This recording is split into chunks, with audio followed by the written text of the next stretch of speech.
Evening, guys. Evening, Luke. Glad to have you back on again this week. We are back for game week 9 of Championship Manager Fantasy Football, and we cannot wait to get going. Luke, obviously, it's glad to have you back on this week. Did you miss us last week, mate? Of course, yeah. I think I got on okay in comparison to, I don't know what score you got. I got 65. Yeah, I got 53. I think your Unsworth goal and clean sheet was probably the highlight, wasn't it? Did you get a clean sheet? I can't remember. It felt like it. It felt like it. Yeah. And what are we calling you tonight? Are we calling you Zinedine? Are we calling you Marcel? Call me Marcel, yeah. He's the only player I've got from this team. Marcel. It just reminds me of the monkey off Friends. It's fine. I'll call you Marcel for the evening. That's lovely.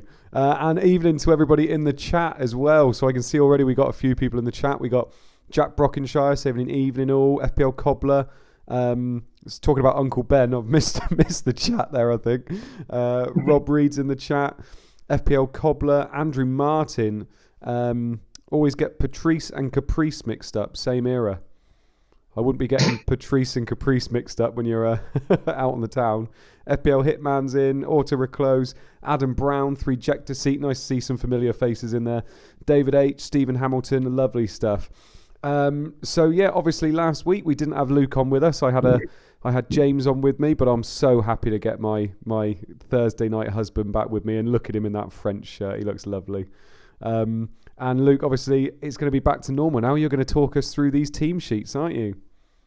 I am indeed. Let's start off with Arsenal. Okay, so Manninger is in goal. Lauren, Campbell, Keown and Cole as our back four. Lundberg, Parler, Bassidas and Van Bronckhorst, Jeffers and Henri up top. So obviously a bit of an issue for me there, because I did bring in Holloway on the wild card, but I think that was a bit of a punt, just in the hope that he kept his spot. But I didn't realistically think he was ever going to keep that for too long. He was a good punt to take. Let's move on to Villa. Let's not cry anymore. Schmeichel in goal, Mills, Melberg, Alpai and Barry, Hadji, Taylor, Hitzelsberger and Hendry, Dublin and Angel up top, so no spot for Bosco Balaban. Before you carry on, Luke, people are asking who you've got on the back of your French shirt. Nobody. Good, because you're not 5 years old. No, I don't have names on the back. Yeah, that would be a bit strange. Okay, let's move on to Chelsea. Let's hope Marcel is playing. Cudicini, Melchior, Desai, Terry and Babiaro. Carbone, Lampard, Petit and Zenden. Up top, Goodjohnson and Zola. I've seen a lot of people taking a punt on Goodjohnson this week, so could be an interesting one as they're at home to Millwall. Yeah, he could be. Yeah, we got Tyler in goal, Bertram, Dolan, Corrigan, McInnesby, Eiffel, Cahill, Evans, Kinney and Harris with Savarese up top. Okay, move on to the next one. We have Everton. Bit of a strange one here. We got Gerrard in goal, Weir, Unsworth and GX at centre-half. I know. I've got 2 midfielders in my team this week. One's playing centre-back and one's playing defensive midfield, so I'm not expecting much.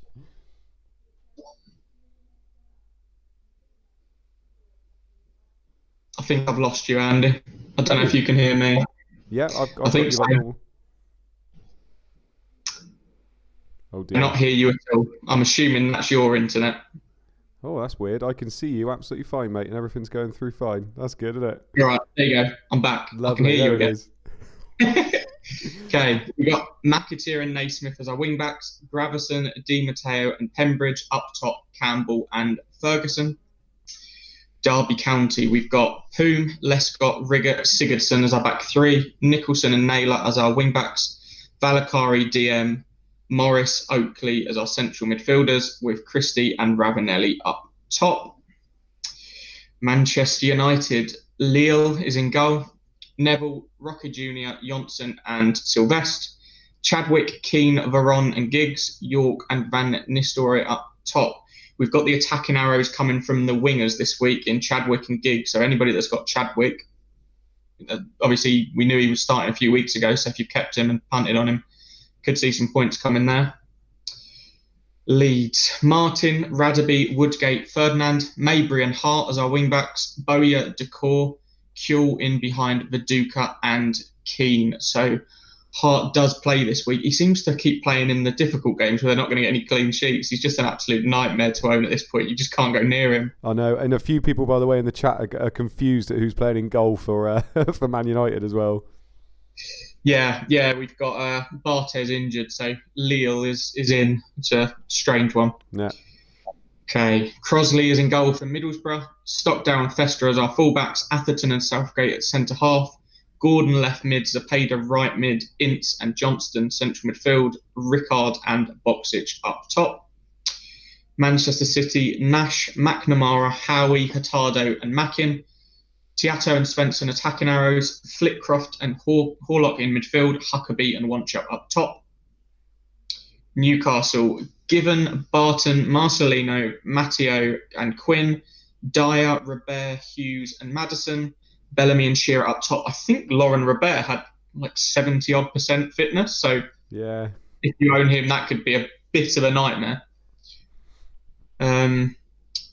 Blackburn going with the old 7-2-1 again. Vesterveld, Berg, Adams, Weatherall, Lasso, Curtis 2, Guy Wallace, Solano, Duff and De Boer. Watford, Atmatsidis, Ferrer, Galli, Vega, Robinson, Tessam and Petkov with attacking arrows, Swannell and Vanatza in central midfield, Helgeson and Smith up top.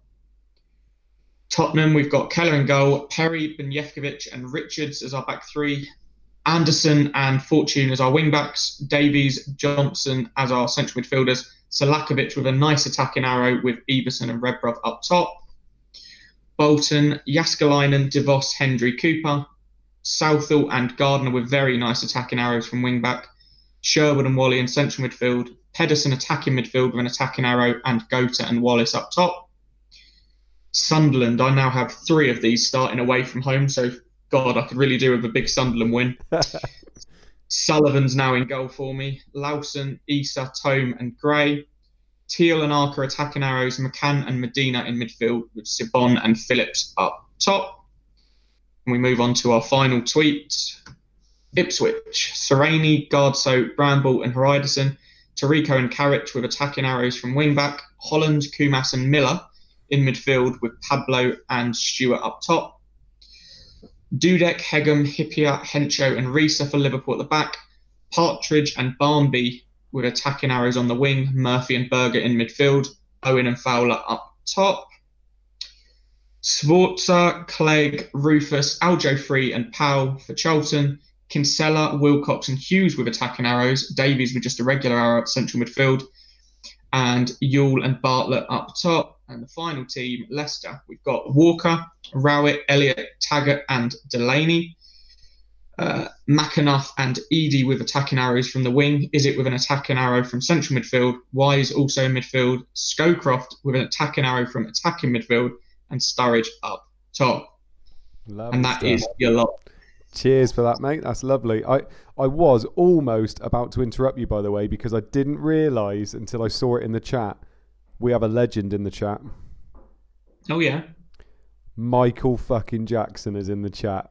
Have you seen? Michael Jackson is in the chat. He's asking what time's kickoff. Cheers, good luck all. He's just literally lording it up in there.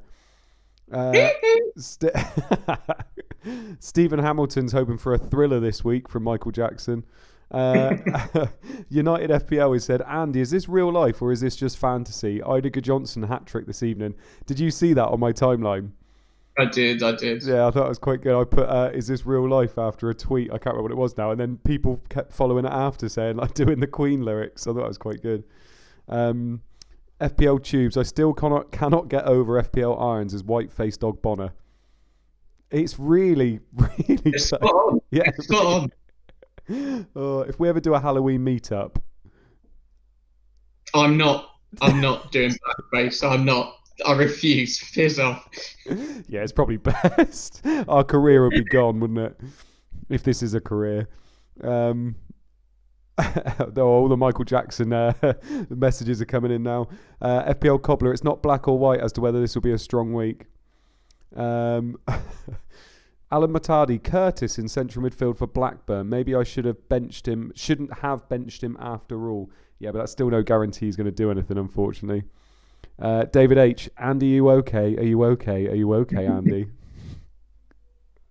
This is the theme of the night now. Yeah. Andrew Martin, breaking news. Pat Rice and Kevin Fry have just got into a taxi and heading towards the San Siro. San Siro. Who's going to be... So that could be one of two then, couldn't it? Were Inter and AC still at both at the San Siro back then? Yeah. So... Yeah. Who's at Inter? Is Ronaldo at Inter? Yes. Yeah. He was at Inter before the World Cup. Imagine Henry and Ronaldo. Have you seen the message that the tactician has sent us? I did. Okay. Yeah. Okay. I did. I'm just keeping the suspense for everybody in the chat, mate. I didn't know if you'd even seen it, so I was like, is he playing double purpose or is he just playing? I was trying to, but just forget about that now. This is what I mean, see? James would never have done that. He would have done. He would have done. He'd have been taking a piss out of me by now. Stephen Hamilton had a poor week last week. Hopefully this week I can beat it. Hopefully, mate. XTS, Alan Shearer needs to score tonight or he'll beat it. Hey, lads. Beat it. Alan Matadi, trying to think of the most boring player in Milan that they could go for. I'm trying to think who else would have been there back then. Who did they get last time? They got Albertini last time, didn't they? Yeah, this is it. This is why I wouldn't... I got my hopes up last time for all the interesting players, and then it was Albertini who did absolutely fuck all. Yeah. I'm trying to think who else... Is Gattuso there then? Or was he in Scotland then? I think that might be a bit too early for Gattuso, because obviously you've got to remember this game starting in 2001. Yeah, true.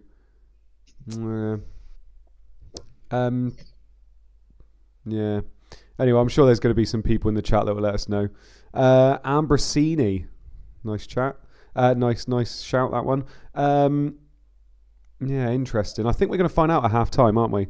But while we're waiting, Captain, could you bring up our teams for this week, please?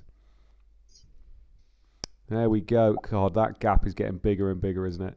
Jesus. Now it's 59 points behind you now. So 511, 570. But you can see what a difference a massive week can have. You know, I'm at 273. Luke's at 34. One good week and you can zoom up 100, 150 places. It really doesn't take a lot. So talk us through your team this week. Luke, obviously we both got the same captain. Did you make any transfers this week? The only transfer I made was John Arnrisa for Lauren, who I was always planning on getting anyway, and then last week he went mad, didn't he? Yeah, he did. So, but I think it's pretty nailed clean sheet, I think. Yeah. Ed Champman Fantasy Podcast is saying that Gattuso was at Milan. Then we went there in 1999. Nice. And he is saying, by the way, he knew he'd beat you in a quiz. Champman Fantasy Podcast. I mean, to be fair, how old were you then? 3? Well, I would have been 4. 4. And yeah. You can't revise Italian football using Premier League years. That's true. So nice one. So you got Lauren in. I brought in Kevin Phillips for Viduka. Just Viduka doesn't seem to be doing much, and he's wasting so much of my money. And Phillips I like moving forward in the next couple of weeks, so I thought I'd bring Phillips in this week. What are you laughing at? I was considering taking a -4 to get rid of Phillips. Yeah, I know a lot of people have got rid of Phillips, but I like him moving forward. And Sunderland aren't a bad team this year, are they? So I'm hoping it's all right. I could be wrong. I don't know. It's just funny because I've seen everybody else try to move off of Phillips as soon as possible, and that's the week you bring him in. I know. I tweeted earlier as well saying, "Oh yeah, could be a big one this week. I've just brought this man in," and everybody's like, "I've just sold him. What do you know?" And I'm like, I don't know anything. I'm just. If he bangs now, it's going to look dodgy because it looks like a terrible signing on paper. To be honest, I don't think anybody I've brought in so far this year has done well straight away. Brought in Valakari last week, did nothing. Phillips this week is probably going to do nothing. Brought in Hughes, and he's done nothing since I brought him in. I wouldn't be that surprised. Hughes has probably been my best transfer in. Yeah. 4.5 million midfielder. Right. Did you want to have a bit of a dip into the chat, mate, while I have a drink? Yeah, it's fine. Andy Martin went Janssen to Rebrov. I, from what I've seen of the transfers, I think Tottenham versus Watford looks like it's going to be a high-scoring game. A lot of people bringing in Selakovic, Rebrov, a lot of Petkovs. So, yeah, could be an interesting one. That it's at Watford as well. Yeah. I kept Phillips can smell a penalty today. I think both of us would take that, wouldn't we? I think anything from Phillips, I'd take. Any points from away players is happy days. Well, I got Yussi in goal, so. Oh, okay. Well, yeah. So if it's a penalty and he puts it wide, then you're going to be crying. Yeah, basically, and they're already 1-0 up. Yeah, that's still one of my favourite moments. I was watching the football with one of my mates, and he had the striker taking the penalty, and he had the goalkeeper, and he was like, guaranteed points, easy stuff. Love this, and he blazed it wide. I was just like, and he forgot that a footballer could put a ball wide, and I was just like, well, that won't well for option.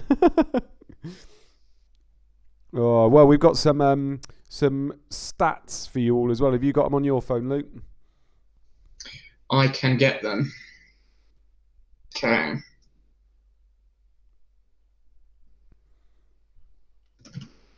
It's very quick with the stats. Yeah, they're very good now, aren't they? Very good now. They've been shit before. Yeah, shit before. Now Andy Martin's taken a back seat. It's all running really smoothly. It's weird. Oh, wow. Okay. Ownership. Joke tact, by the way. That was a joke. It won. 80% ownership for Van Nistelrooy. 53% for Jaskalainen. 32 Petkov. 32 Shearer. 31 Poom, 31 Tome, 31 Hippier, 30 Sylvester. Oh, 29% for David Beckham, and he's not playing today, so that's not a nice one. Tough one, that. 55% captaincy on Van Nistelrooy, so it's not as high as we've seen in previous weeks. That's all right. Can gain a bit, I guess, ish, kind of. 11% Shearer, 8% Henry, 3% Veron, 2% Viduka, 2% Gudjonsson. I like that. I think if you've gone for a little punt there, that's an interesting one. Just home to Leeds doesn't seem like the fixture to go against Ruud van Nistelrooy, does it? I don't know. Could just be me. No, they seem to do pretty well in all the sims I've seen people put together. But you know what? If you there's a lot of people that don't like the Van Nistelrooy captaincy, and fair play to them. So yeah if you've gone for Johnson, nice. 22 wild cards, 4 free hits, 3 bench boosts, and 1 triple captain. Oh, who's that on? That can't be on Ruud. It's on Ruud. Oh. It's on Ruud. And transfers out, we got Janssen, Gerrard, One Shot, Viduka, Hart, and Phillips. Phillips 150 transfers out. And I bring him in. Love it. I love that. And then the most transferred in, Petkov, Zapata, Van Nistelrooy, Boksic, Gudjonsson, and Southgate. So it looks like people have probably got rid of Phillips for Gudjonsson, which was the move I was considering for a -4. But I thought probably for a -4 it wasn't worth it. Yeah. But if Gudjonsson goes mad now and Phillips does fuck all, I'll be fuming. I'm not going to lie. I'm going to go mental if Phillips scores now. Do you know the only person I really wanted to get in this week, and I just didn't do it in the end, not for a -4, it was Zapata. I really wanted Zapata this week. Home to Man City, and then the fixtures coming up are lovely as well. But it would have meant getting rid of Valakari, who I only brought in last week. so I went against it in the end and just did the one transfer. But yeah, we'll see how it goes. Yeah, it's a shame. Sometimes it's quite nice to zag when everybody else is zigging, so we'll see how I get on. I did see just now, by the way, Planet FPL James was in the chat saying, "Welcome back, Luke. Have a great night, everyone." Cheers, James. Gary Smith, I've got Ida and Sean Wright Phillips as captains. 2 captains? One of them vice captain, or have you got 2 teams? If you've got 2 teams, you can't win it, mate. James Alapra and Hughes knows. Yeah. Pep Talk. I've got 11 home players. Let's hope it's goals galore at home. Nice. Not bad. Tim Lum, I've got Veron. Veron captain is a good shout this week based on what I've seen in the Sims. Christopher Columbus. Hey guys, full of talk tonight, Irons. At least you'll be able to function at half-time tonight. Yeah, a lot of people missed you because they wanted to talk to you after the stream with the old drinking games. That one was funny because afterwards both of us were talking in the Wolfpack chat, and you were far worse than I was. You were a lot. That's because I kept drinking. Yeah, but the issue was I was fucked up because I had that shot when Van Nistelrooy scored, and it was about 100 mil. When I looked back at it, I was like, oh, fuck, I probably did like a quad shot there. And by about half time, I was fine. And the issue was I looked worse than I was because obviously you were talking to guests and I didn't want to butt in. Yeah. So it looks like I was sitting there like this all the time, but I wasn't. I was actually fine. It's just I looked really bad because I didn't want to interrupt you. God, I watched back like 2 minutes of the second half. I didn't have a clue. I said half the stuff I'd said. We were talking about my mini moon at one point. I don't remember talking about that. Genuinely, I'd have no idea because I was drinking the gin, wasn't I? Yes. Yeah, but having 4 of those gins and then I was gone. I was so hungover the next day as well. And being hungover with a 2-year-old is not fun. Yeah.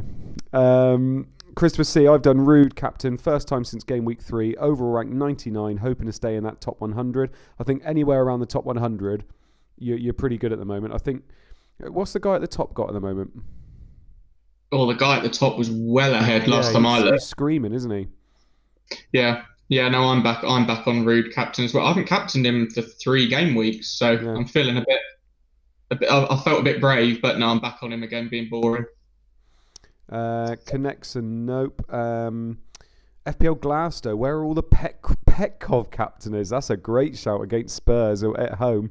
It's an interesting shout, but it's a good one. Ian Davis, Shearer captain. FPL Hitman, Phillips captain. Good man. Like that one. Pirlo's pen, I'm off to Arsenal. Interesting. Is that to see the incoming arrival potentially? No, I think he means Pirlo, as in he is Pirlo. Oh, I see. God, I forgot Pirlo was at AC. He went to AC and then went to Juve, didn't he? Yeah, he would have. It would have been a bit early, then, wouldn't he? Because I think he moved to Milan in 2001, so he'd have only been there a season at this point. So where did he move from? He moved from Inter. From Inter, yeah. I thought he'd been at all 3.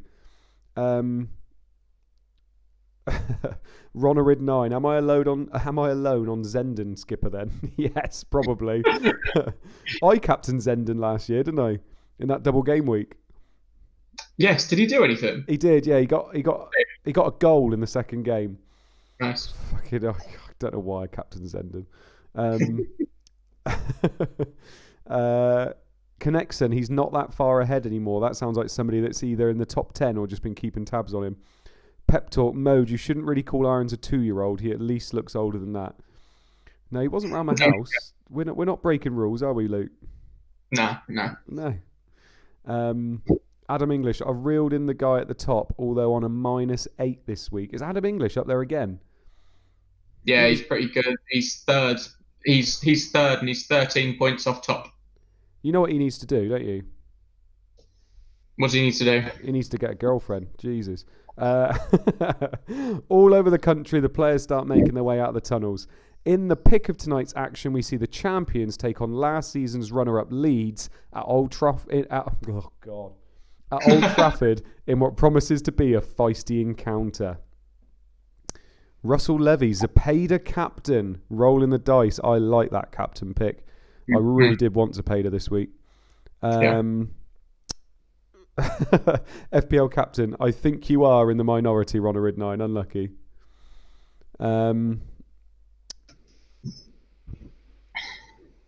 Auto reclose. I'm a nervous non-Petkov owner this game week. To be honest, I got rid of him on wildcard. I know you did the same, Luke. I haven't thought about getting him in yet, to be honest. No, well, he's owned by a third of the game. So, yeah, if he goes mad, we're not doing well. Very true. Poster points. It was a great Wolf pod this week. Yeah, thank you very much. We actually really enjoyed doing it. Luke and Fox both did a free hit, their perfect free hit team for the blank game week 18. And Fox, by the way, if you don't know FPL Fox, he's worth a follow. He's consistently so good at the game. He really, really is. So he's definitely worth a follow and a bit of a chat with.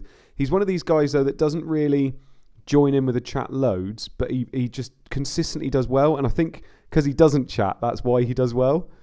Yeah, he doesn't need to, because we're all in there trying to be like, no, I'm really good. No, I'm not crap. Whereas there's no need. He just stays quiet, does his job. He's just he comes in. It's like, oh yeah, 50 from 4 lads. We've got 50 from, and he comes in going, 96 from 3. It's like, fuck off. You said that on the pod actually, didn't you? Yeah, that's what he does. Eric Ness Onstad, overall rank 81. Good Johnson captain. Love my team. I bet you do if it's overall rank 81. Yeah.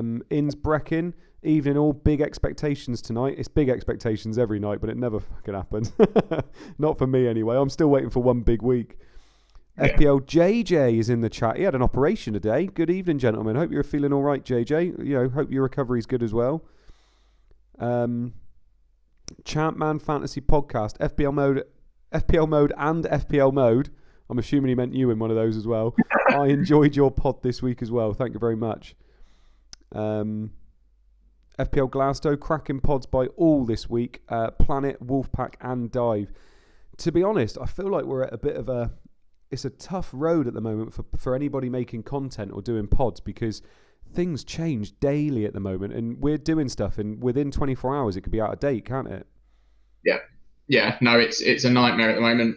Today we've had Southampton called off and now Aston Villa's training ground closed. It's one of those things where I think for me, I'm just going to look at my FPL team literally next Tuesday, when the day the game week happens, because anything could happen. I've got 2 free transfers. I've still got all my chips sitting there, so I'll do what I've got to do. Yeah. Do you know what? It's I think you said it in a chat earlier, and I completely agree with you, is that everything that we normally do as people that are obsessed with this game, we're losing the edge of all this information, aren't we? Like, because these casuals will go, oh, that's fine, then I'll free hit in game week 18. Oh, that's fine, I'll use my wild card. And it's like, we're losing all of this advantage, aren't we? Yeah, well, this is it. Obviously, the advantage we gain from being massive nerds, we're now losing out on, because, we spend half our lives looking at fixtures and who's coming up, who's in good form, whose XG is looking good, etc. And it's all ruined. It's all going to be completely ruined. I mean, I like to blame COVID, but it was ruined before anyway. Yeah, bloody COVID. It didn't think about us fantasy football players, did it? No, it didn't. Looks like FPL JJ's on the mend, so well done, JJ. Oi, oi, mate. Yeah, John Shanley. Not John Shanley, sorry. Rory. RIP FPL, lads. Viva la CMFPL, I agree. John Shanley's at overall rank 500, but he only joined in game week 2, so fair play. ChampMan Fantasy Podcast. My overall rank is 60, and I've never captained Rude. For anyone who's watched Arrested Development, I'm a hashtag never rude.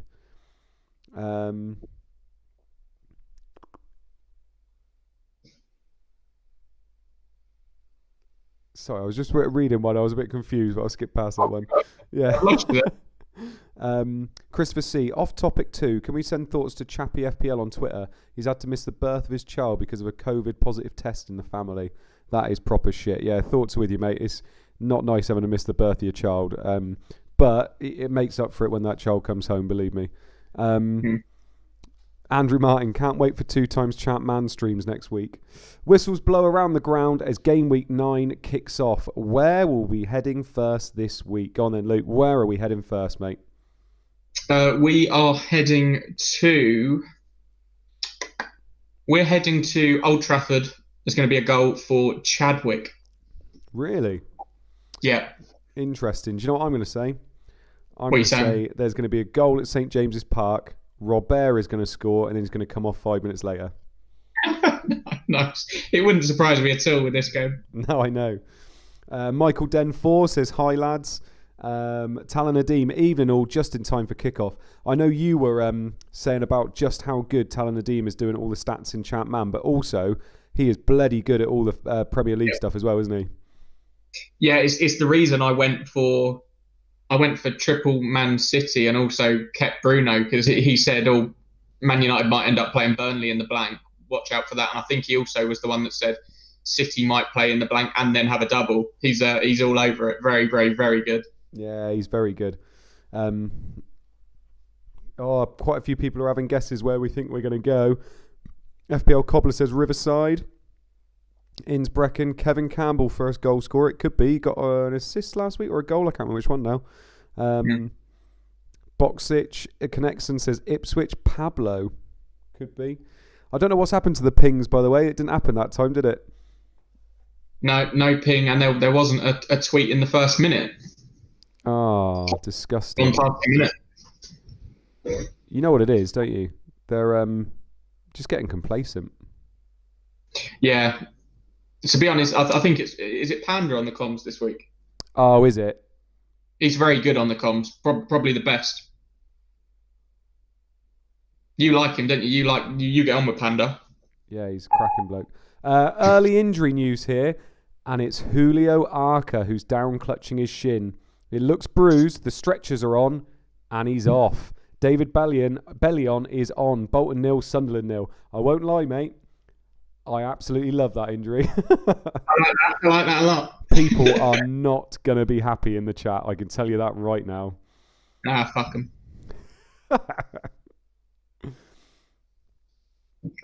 Oh, dear. They wanted the ping back, and the ping brings back bad news. Kevin Mack. Oh, for fuck's sake. Great start.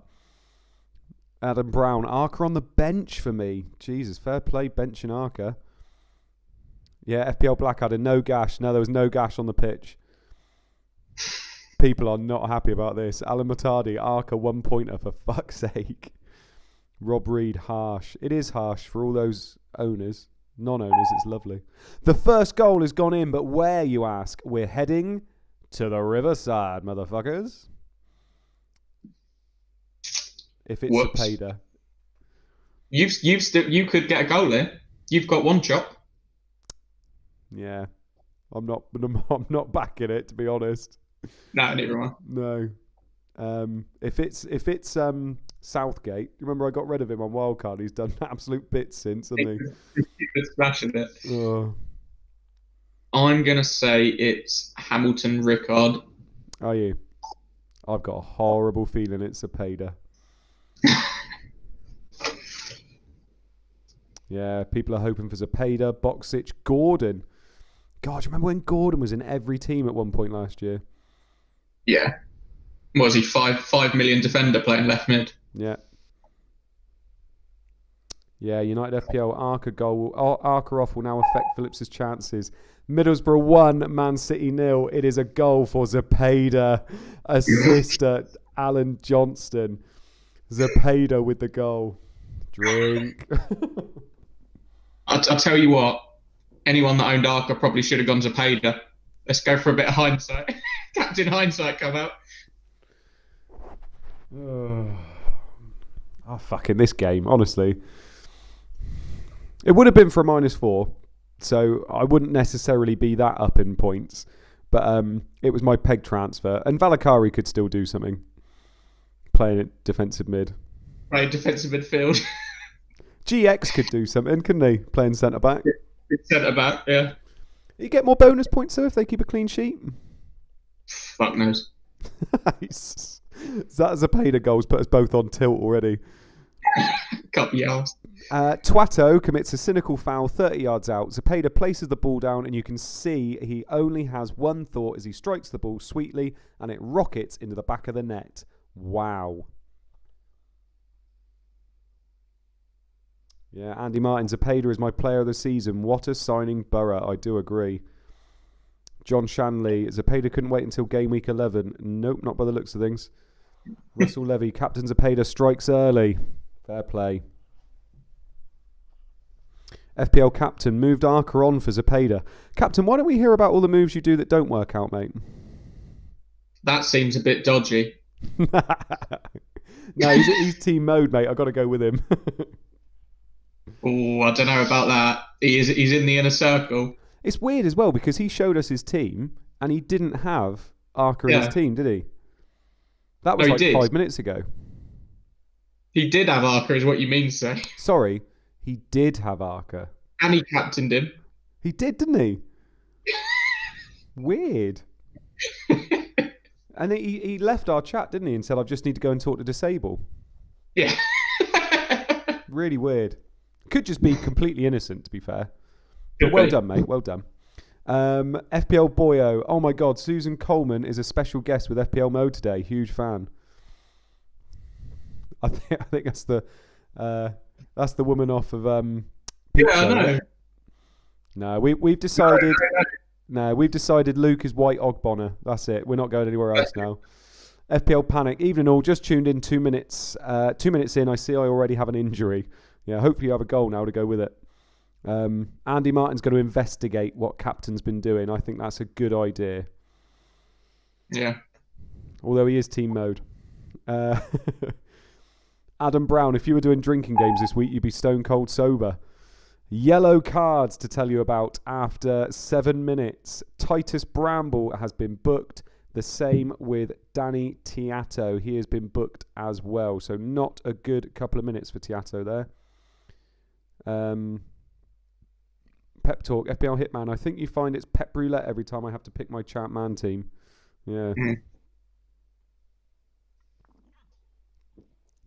FPL JJ, GX defence, Janssen benched, Arkroff injured. This game week is going downhill quicker than me under general aesthetic earlier today. Anaesthetic, sorry. Well, I didn't realise Janssen was benched. Did I completely miss that? Yeah, who was up top? I read them out and I don't even remember. Yeah, I completely missed that. Let's have a look. Is that because I remember you saying they were playing their famous 7-2-2, whatever it is they're playing. I can't remember what it was. They've got Duff on the left, Solano on the right, De Boer up top. Everton have got the lead against Derby after 8 minutes, 1-0. Pembridge with the goal, McAteer with the assist. I know the group's going to go mental for that goal. What rubbish goal. Yeah. David H, Borough top of the league. They will be, yeah, if United don't win. Jack Bones, the White Ogbonner shout is amazing. It really is. Michael Denford, De Boer was up top. Yeah. Wow, literally just about 8 people have put De Boer up top. He could play to own, didn't he? Yeah, he seems to play every single game in very attacking positions and never do anything. I think Disable said once that because he's seen as somebody that needs to play every game, wherever there's a hole, he'll play. So he'll just play anywhere, like they'll always accommodate him. Yeah, but he actually just doesn't get goals or assists. He seems really good value for 6 million. Yeah. The home side have started well and been rewarded for their positivity. Gravison picks out McAteer, who elects to pass rather than shoot himself. Pembridge obliges and blasts it low with his left foot. Yeah. Well, I've got 2 Everton defenders today, so clean sheet would be nice. You do, don't you? I've got GX. Well, I've got my defender in GX. Yeah, exactly. That's what I mean. Is that one of yours as well? I've got Unsworth and GX. Only one of them's actually going to get a clean sheet, though. Pep Talk. Campbell, GX and Unsworth owner, and you named 2 other random Everton players for the goal. To be fair, Pep Talk, you had a pretty good week last week with those Everton boys, so I wouldn't complain too much. Patrick Lawson, get in. I triple captain Pembridge. Stop it. There was only 1 triple captain this week. We know that already. So here you are then, Luke, while you got your French shirt on, mate. Favourite ever French player? Go. Not to play in the Prem, just ever. Oh, before you do. Goal. Chelsea are 1-0 up on Millwall. Good Johnson with the goal. Zenden with the assist. Good Johnson has put Chelsea 1-0 up at the Bridge. They must have been laughing at us. Both of us going, oh, I wanted to get Cepeda for -4. I wanted to get Johnson for -4. They both scored in the first 10 minutes. Anyway, favourite French player, mate? I really enjoyed Christophe Dugarry when he came to Birmingham. I thought he was class the year he kept them up. I thought he was very, very, very good. The obvious one, I loved Zidane. Thought he was a great midfielder, but I think the most interesting Premier League signing was probably Dugarry for me. Yeah, nice. Well, mine's Martial. I'm not having that for a second. This is going to be a long evening for Millwall. Zenden drives forward into space before delivering to Good Johnson, who rises high unmarked to head home. No, it's weird. I thought French players, they were so good for so long, weren't they? And I think Vieira, I loved watching Vieira play when it was all that, United versus Arsenal for years. I absolutely loved watching him going up against United. I also had a bit of a thing for Trezeguet. I don't know why. I just really liked watching him play. You know, the fact that there's a bit of history with him as well, with the whole golden goal and everything. I really like watching him play. Yeah. He's probably one of the best finishers that the world's ever seen. He was so good in front of goal. Yeah, he was. But I think you're right. You know, Zidane was just... Have you ever watched that film with Zidane where it's just watching him play football? Like, the camera just stays on him the whole time. He's just a magician, isn't he? Yeah. FPL Hitman. Martial is not even Martial's favourite French player. Goal! Man United have started their demolition of Leeds. Ruud van Nistelrooy with the goal, Roy Keane with the assist. So Ruud van Nistelrooy has opened his account against Leeds, as he has done most weeks this year. So anybody that went to Pader and Good Johnson, fuck you. No, it makes me laugh. Every week, whenever we both captain Van Nistelrooy, you get so much shit in the chat. Oh, why are you being boring? Because he scores every fucking week. Dude, he scores every week. I know. I think it was. Have you seen? Oh, go on. You go for it, mate. You go for it. Have you seen where Disabled is? Disabled's like top 60, top 50, I think, and he's got a dead team, and he's saying on the stream, he's like, "I've captained Van Nistelrooy, and he just keeps scoring, so I'm doing well." Disgusting. It's really annoying. That's also a bit dodgy, isn't it? That's a bit dodgy. Oh, Disabled's doing well again. Nah, not sure about that. First blood to the champions at Old Trafford, and it's talisman Ruud van Nistelrooy. Keane picks the ball up from Varane and delivers a perfectly weighted ball, which is met by the head of Van Nistelrooy to net his 9th of the season in game week 9. Yeah. Pep talk. I'm not even going to celebrate as that goal was so predictable. I've got Ruud captain. Doesn't sound like anything's going to make you happy, Pep talk. Come on, mate. It's all right. Ruud goal. We'll take that. He was, 50% captained? That's right, isn't it? About 120% effective ownership? Yeah, he's 80% owned, 55% captain. So you're looking at like 135. FPL Irons and FPL mode. I've never captained Ruud, but got more from any players I've captained. Well done, you. Yeah, if you're doing that, is... If you manage to do that throughout the whole season, well done. Goal. Charlton have got the lead against Leicester. They are 1-0 up. Yule with the goal. Kinsella with the assist. Yeah. Remember when I owned Yule? I'll fucking give up with this game. Honestly. I've owned him for 2 weeks now and he scored both weeks. Did he? I got him last week, he scored. Had him this week, he scored. Yeah, he's a really good player. Do you own him? I own him right now and he's just scored. Good for you. Oh. Do you know, I'm tempted to just hand my team over to what's his name? Does the Championship Manager videos for half an hour. I'm tempted to just hand it over to him and say, do what you want with it. You could just give it to me. I'll get you more points. Kinsella works the ball down the right and curls a tempting crossing. Yule gets above target to head home. Walker was left rooted. Panda, mate, you need to work on your comms as well because there's quite a few. Kinsella works the ball down the right. A curls a tempting crossing. If you want some extra tutelage, mate, I'm doing online lessons at the moment. I can just add you into my class if you like.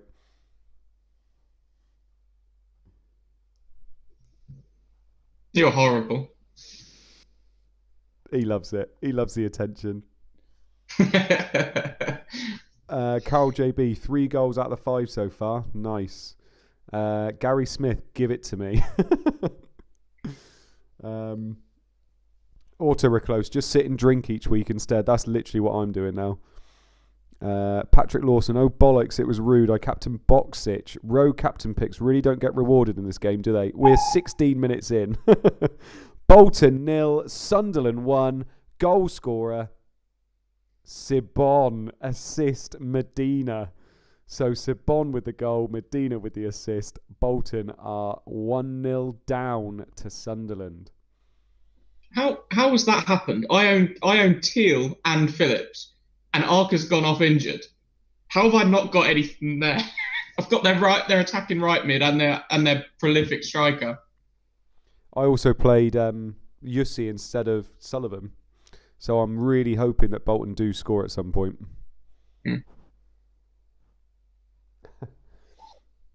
Oh, have you seen who's in the chat? What? Ollie's sister. Das said he likes Luke Chelsea shirt tonight. Oh. Bolton have suffered an injury setback to Gota, so Ricketts is on and failed to reorganise in the restart. Medina clips the ball forwards and Sibon controls cleverly before blasting into the top corner. Sunderland are in control. Okay. Your Phillips shout might come good then if Sunderland are in control. Yeah, it could do. I'll tell you if it does. Connexon, Sibon goes crazy once we binned him. Lewis, Ollie's sister is definitely Tact. Yeah, because Tact hasn't spoken in here for a while, so makes sense. It's true. Because did you see Ollie's sister got married today? No, because I blocked her because she was really pissing me off. No, she got married today. You ought to go have a look at her account, mate. What member of the Wolfpack it was? Yeah. Oh, really? FPL Blackadder missed the deadline. Tome is coming on for court. Arsenal are 1-0 up on Aston Villa. Ray Parlour with the goal. Thierry Henry with the assist. Ray Parlour must have scored because he didn't touch a drop of alcohol last night. Sounds like him. You ever heard that story? Nah. When Ray Parlour's on the radio station, he talks about talking to Arsene Wenger, and Wenger was like, "You played really, really well today. I want to make sure that before the semi-final, or whatever, you don't have any drinks, no alcohol." When he's on the plane or whatever, and he's like, "Yeah, sure, gaffer." And he starts drinking a bit of champagne and gets the taste for it. Goes down his club, drinks like 18 pints or whatever. Plays in the semi-final, plays a blinder. And Arsene Wenger's Arsene Wenger's like, brilliant. You make sure, do the same again for the final, whatever. And he does exactly the same again, and he gets absolutely bladdered before the final. Plays a blinder, and Arsene Wenger goes, "You know what it was, don't you? That's because I told you not to drink before. Keep it up, mate." Well done. Fucking brilliant. Ray Parlour's got so many good anecdotes. A fine move that had both Cole and Van Bronckhorst involved before Henry leaves it on a plate for Parlour, who laces it into the top corner. Just moments before, Parlour hit it the bar as well. The Gunners look like they mean business. Oh. Optimus Prime, 2 goals and an assist for the moment. Let's go. Christopher C, the first 20 minutes has made nearly every manager happy. Christoph Sam, yeah, the professor, yeah, exactly. Colm, Parlour drinks till the cows come home. He does.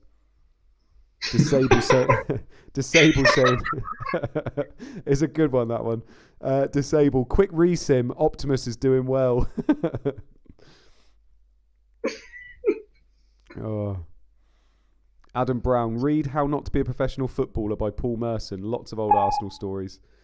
Chelsea have extended their lead on Millwall. They are now 2-0 up. Melchiot with the goal. Zenden with the assist. Who was that Zenden captainer? Yeah, nice. Yeah, I can't remember who went for that. Assists in 20 minutes. Who was it? Yeah, we could see another Melchiot hat-trick coming in. Yeah. Ray Guna says, Adam Brown, I got that for Christmas. Looking forward to reading it. Have you ever read any good footballer books? I've read 2 books in my whole life, and I work for a publishing company. And I read Stephen Gerrard's, and I read James Corden. Oh my! Both of them were shit. I fucking hate James Corden. Yeah, I was on a plane, and my mum had bought a book, and then all the bloody TVs on the plane weren't bloody working. And I just like, give me that book, I'll read that. I didn't even care. It's Ronerid that did it, by the way. Neither Eiffel nor Birchall can deal with Zenden on the wing tonight, and he delivers another piece of quality from the left to the onrushing Melchiot, who heads in at the far post. Good Johnson is down and injured. He can't continue. Forsell is on. Oh, God. Good Johnson has gone off injured after 20 minutes. He has his goal, but by the looks of things, 5 points is it. If you brought him in or if you captained him, 5 points is the limit. Oh no. Well, could be more with bonus, but only 20 minutes played.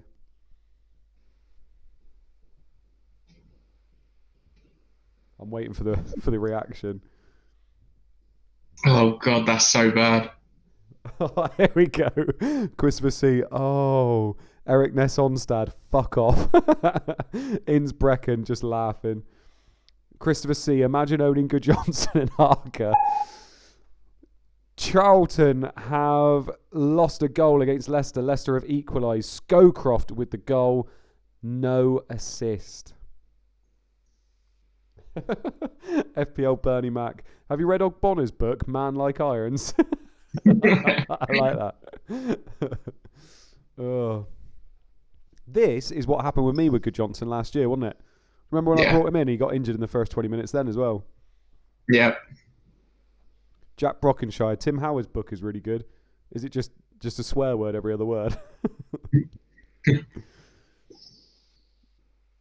John Shanley. He was on 96% condition before the game. I should have known. That's not enough for Good Johnson. Oh no. Michael Denford. Charlton have levelled out their winnings.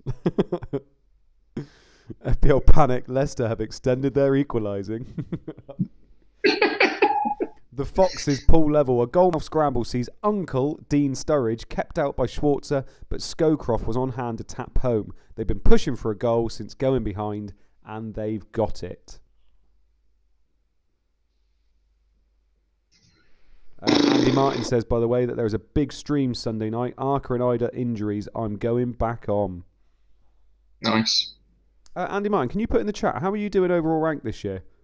I literally have no idea. I must have missed it in the Wolfpack chat. I don't know how you're getting on so far. So let us know in the chat, mate. Talking about books, by the way. I read Fergie's book was brilliant. Absolutely brilliant. Even as a non-United fan, I can imagine you enjoying it. Really good insight into players he wanted and stuff. What? You said Fergie and I thought Black Eyed Peas. Oh, fuck. My brain immediately thought, why'd you read that? We said that he was a good player to own in this game. Blackburn are 1-0 up on Newcastle. De Boer with the goal. Duff with the assist. So De Boer now has a goal. Yeah. If you rewind 20 minutes, both of us were saying what a great asset he was. We thought he was top quality. I swear, I cannot wait to bring a player in this game when he does well. Andy Martin, I'm 211th. Not bad, mate. Yeah, it's round about where I am. Pep talk. Depending on how long the injury is for Good Johnson, this could be Forsell's big chance. Is Jimmy Floyd Hasselbank just not playing? He's not injured, is he? He's at Celtic. Oh, did he go to Celtic? Oh, I must have. I find it so hard to pick up this year. Lots of people not happy about that De Boer goal. The visitors have taken the lead and it's against the run of play. Curtis and Solano work the ball down up the field. It goes to Duff, who swings it in, and the Dutch international heads home. FPL Cobbler, can you both say how little Phillips scores now, please? Yeah, Phillips is a good player to own. Doesn't score a lot though, does he? No, he never scores. Good asset though. Good asset.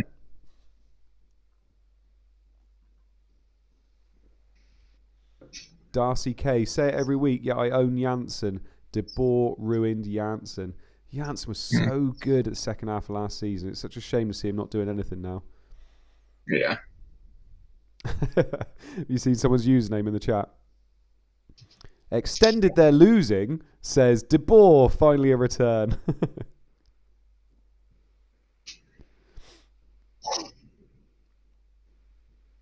Don't know how I'm feeling so far. Had a few goals. Chelsea have extended their lead on Millwall. They are 3-0 up. And of course, it's not Good Johnson. It is Forsell with the goal. Carbone with the assist. So who was it? Wasn't it? Pep Talk said this could be Forsell's time to shine. He has already started shining, mate. He has already got a goal. Carbone with the assist. Auto close. How's the Watford Spurs goal fest going? Could you just have a look at the game, mate? How's it going? Yep, going really well. Lots of goals coming. Lovely stuff. Big XG. Huge. If there's anything me and Luke are known for, it's our massive XGs. No? No, me either. No, not even close. Me either. I rely on my massive massive microphone. you have to overachieve. Yeah, I'm overcompensating. He's only been on a matter of minutes and he's got in on the act. This time it's a corner from Carbone and Forsell rises above Tyler on the edge of the 6-yard box. This could get embarrassing. The legend says still no goal for Newcastle. Ronarid 9, who is Arians' nan captained? I don't know. I had a heated argument with my nan earlier. She was happy that Haller's leaving, and I was telling her we've got no strikers, so I don't know what she's happy about. Do you know what? I hate being at school at the moment. I didn't even realise Haller had left until about 2 hours ago. Well, he hasn't gone yet, but it looks like he's gone. But she was saying he was lazy and doesn't do anything. And I was like, yeah, well, I'd rather have somebody that's lazy and can't do anything that can score an overhead kick every so often than nobody. Especially with Antonio's injuries as well. Exactly. That's all we've got. Do you reckon there's someone coming in? I'd like to think so, but if it's Arnautovic and Antonio for the rest of the season, we're screwed. Yeah. Yellow cards to tell you about. Dion Dublin has got a yellow card. Ricketts, Wilcox, Gardso and Solano have all been booked as well. I for me, as a Bowen owner in Premier League, I feel like that's quite good for the double potentially. I feel like he might play on the wing and play up front maybe, because Antonio's not going to play both games, is he? Yeah. No, it's a frustrating one because we've got Burnley and West Brom at home in our next two, and we'll be on 32 points at the midway stage if we win both. That's bloody good, isn't it? 64 points last year would have got us, I think, fifth. So it's one of those things where we should be pushing forwards as opposed to selling just to make a bit of money and bringing in players like Josh King and Arnautovic. It's frustrating. Yeah, well, actually, Ronald 9 said about Josh King to West Ham is rumoured, and actually, I know Bournemouth want to sell because they want him off the wage book, don't they? So Josh King, would you be happy with that or not? It depends how much we sign him for. He's only got 6 months left on his contract. So, wheeler dealers are our owners, aren't they? So they'll probably try and get him for about 3 million and be happy with that. I honestly don't think it'll even be that. Honestly, Bournemouth want to get rid of him. He's only got 6 months left and they just want rid of his wages. So I think you could get him for less than that, to be fair. But he's not ambitious to the next level, is he? No, he's not. Zvonimir Boban, Irons, what's going on with Jim Bowen? He's in my FPL team, but looks like he's had a very meaty Christmas. Jim Bowen. Yeah, he's struggling, his old Jim Bowen. That's his dad. Michael Den, Jim Bowen. Oh. Nis Godfrey, Haller is going to smash it at Ajax. I feel like he's going to do well. I feel like the Premier League's just not really made for someone like him, if that makes sense. Well, I've said it a lot. We went out and said we've got 40 million. Who's the best striker we can get for 40 million without thinking, do they suit our tactics? It would be like Vardy going to Burnley. It just wouldn't work. Yeah. And we never considered whether he would work for us, but we'll see what happens. So who would you want? Who would you want then? If you got, what is it, 20 million for Haller in the current market? Who would you go for? A Championship striker or? I'd love Tony from Brentford, but he'd be a lot more. I think he'd be 35, 40 million, but he'd be great. He's a fantastic player. Do you reckon he'd go in January? No, it's unlikely. Brentford wouldn't let him go. But just looking at what Watkins has offered to Villa, he doesn't score a lot of goals, but he offers them a lot. And I think I'd love to get that from Ivan Toney. I think he's a really, really good player. Yeah, I don't know. Whatever they're doing at Brentford, someone needs to catch on to what they're doing because they just make striker after striker, don't they? Yeah, the recruitment for them has been fantastic for years. It just keeps rolling on. They sold more pie for a decent amount of money. Yeah. Then Watkins and now probably Tony. You know, between the three of them, you're looking at about 70, 80 million for 3 players. It's very good, very, very good. Helps them get in the Prem. Yeah, they'll be there soon. Yeah, but it's interesting actually because me and James were having this chat last week. I think somebody asked at half time about who do we think might come up from the Championship and move to a Premiership team, and I think James said Tony, and I said Buendia to Arsenal. And actually, since I've said that, it seems to be gathering pace now that might be happening. Yeah, but Buendia is a very, very, very good player. But obviously, Norwich last year, it didn't work out for them for any of their players, you know. But I think if he came up to a team like Arsenal, I think he could do a very good job. Yeah. Feely M2 said Brentford players are generally muck once they leave, and then John Shanley put there the Porto of the Championship. Yeah, Porto. Have you ever seen the list of the money Porto have made from some of their players? Yeah, they bring them in for nothing and sell them for. It's ridiculous, isn't it? They've made like $500 million in this millennium. Yeah. I saw that list like a year ago, and I can remember some even defenders, wasn't it? Like they're getting ridiculous money for them. Yeah, no, it's just what they do. But fair play to any team that can do that. It's a good model, but you're not going to win many Champions Leagues doing that. No. Stephen Gerrard is in the chat. Arsenal need to sign better than Buendia. I don't see that, actually. I see Buendia as a good player. And why would you be moving to Arsenal at this time anyway? I feel like they are, at best, a mid-table to trying to get European football. But I see him at the same kind of... Yeah, I see him like between 10th and 6th most of the time at the moment. So I think Buendia to him, I think that's a perfectly good signing. You're going to get him for about 20 million probably as well. I don't think there's anything wrong with that. We have not got a goal. We've got 2 more yellow cards to tell you about. Clegg, I'm assuming that's for Charlton, not Leicester. Yeah. And Howie has been booked for Man City as well. What's going on this week? Mate? This is the week we should have done the drinking game. Yeah, definitely. Yeah. God, yeah, that was a nightmare. But I think any Arsenal fan that doesn't think Buendia is good enough for their team is living very much in the past. Because Buendia will go straight into the Arsenal lineup and improve them. Yeah, completely. They don't have a player like him. They just don't. They don't have a player like... I mean, Ozil's the player like him in their team, and obviously he's not even in the Premier League squad. So I think Buendia would improve their team massively. Well, I said it on the pod, didn't I? You know, Smith Rowe's come in, bit of creativity, and he looks great, and he's a young kid. Someone like Buendia that's actually got a bit of experience and a decent season in the Premier League, he'd do a great job. Yeah, he would. Christoph Sam, Buendia will fit right into our team. I don't know whether you're laughing because you agree with Luke or because you don't agree with it.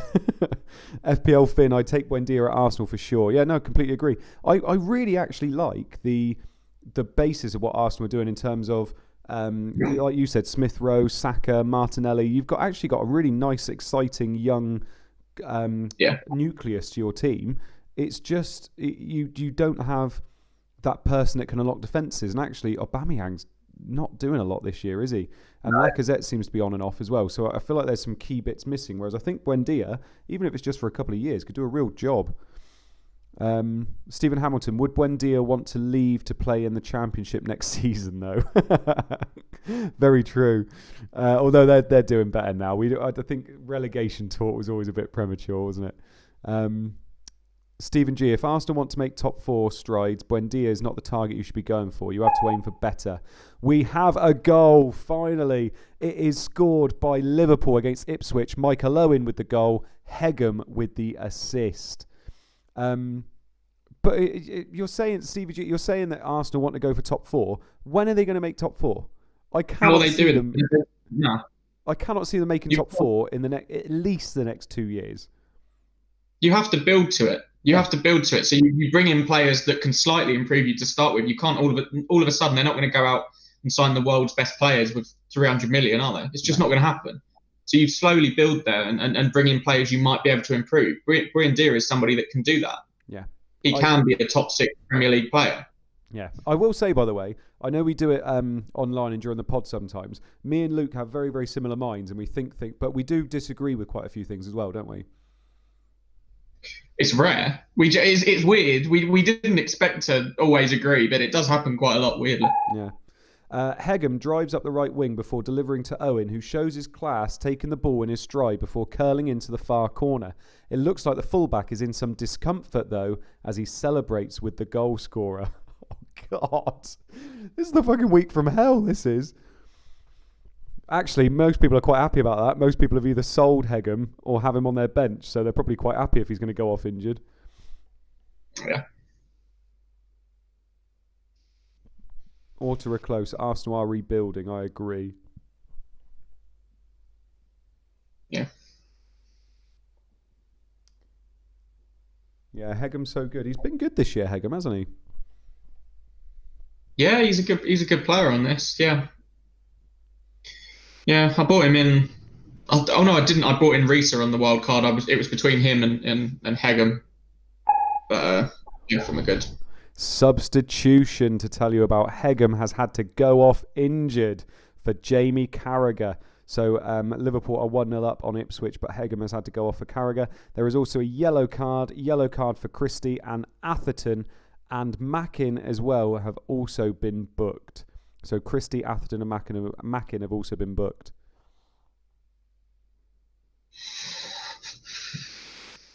How many goals have we had? Feels quiet, doesn't it? Yeah, we still had about 10 or 12. Not been terrible, but it's had a bit of a lull. Can we have a look at our teams, Captain, while we're on a bit of a quiet moment? Thank you, Bird. So at the moment, then, let's have a look. I've got Ashley Cole, Sylvester and Hippier clean sheets. Jaskalainen clean sheet wipeout. My whole midfield is doing nothing yet again, but then I expect that because I don't put a lot of money into it. Kevin Phillips doing bits, doing absolute bits. One shot not doing much, and Ruud van Nistelrooy goal. We'll talk about yours in a minute, Luke. After the goal, there is a goal for Derby. Riggett with the goal. Ravanelli with the assist. Gerrard has been sent off for Everton. So Everton are down to 10 men and their keeper has been sent off. Not good if you're an Everton defensive owner. Like somebody I know. You own double defence as well, mate. Well, kind of. Oh, bloody hell. I was literally about to say I've still got all 5 of my clean sheets intact. Yeah, so sorry, Captain. Can you bring them back up so we can go through Luke's, mate? So Luke's team, you had, the Yule goal and the Phillips goal, didn't you? Yule goal and the Ruud goal. Yeah, and I did have 5 clean sheets, now down to 4. GX playing in defence for a 10-man side. Looking good. Ravanelli was through on goal and Gerrard inexplicably takes him out. Riggett steps up and blasts home. Simonson's first job of the evening is to pick the ball out of the net. Ferguson is off. Ferguson. Wait. Ferguson. Yeah, Ferguson's probably been subbed off. Oh, right, sorry. I was thinking... Wait for a goalkeeper. Yeah. Was that a penalty? I don't know.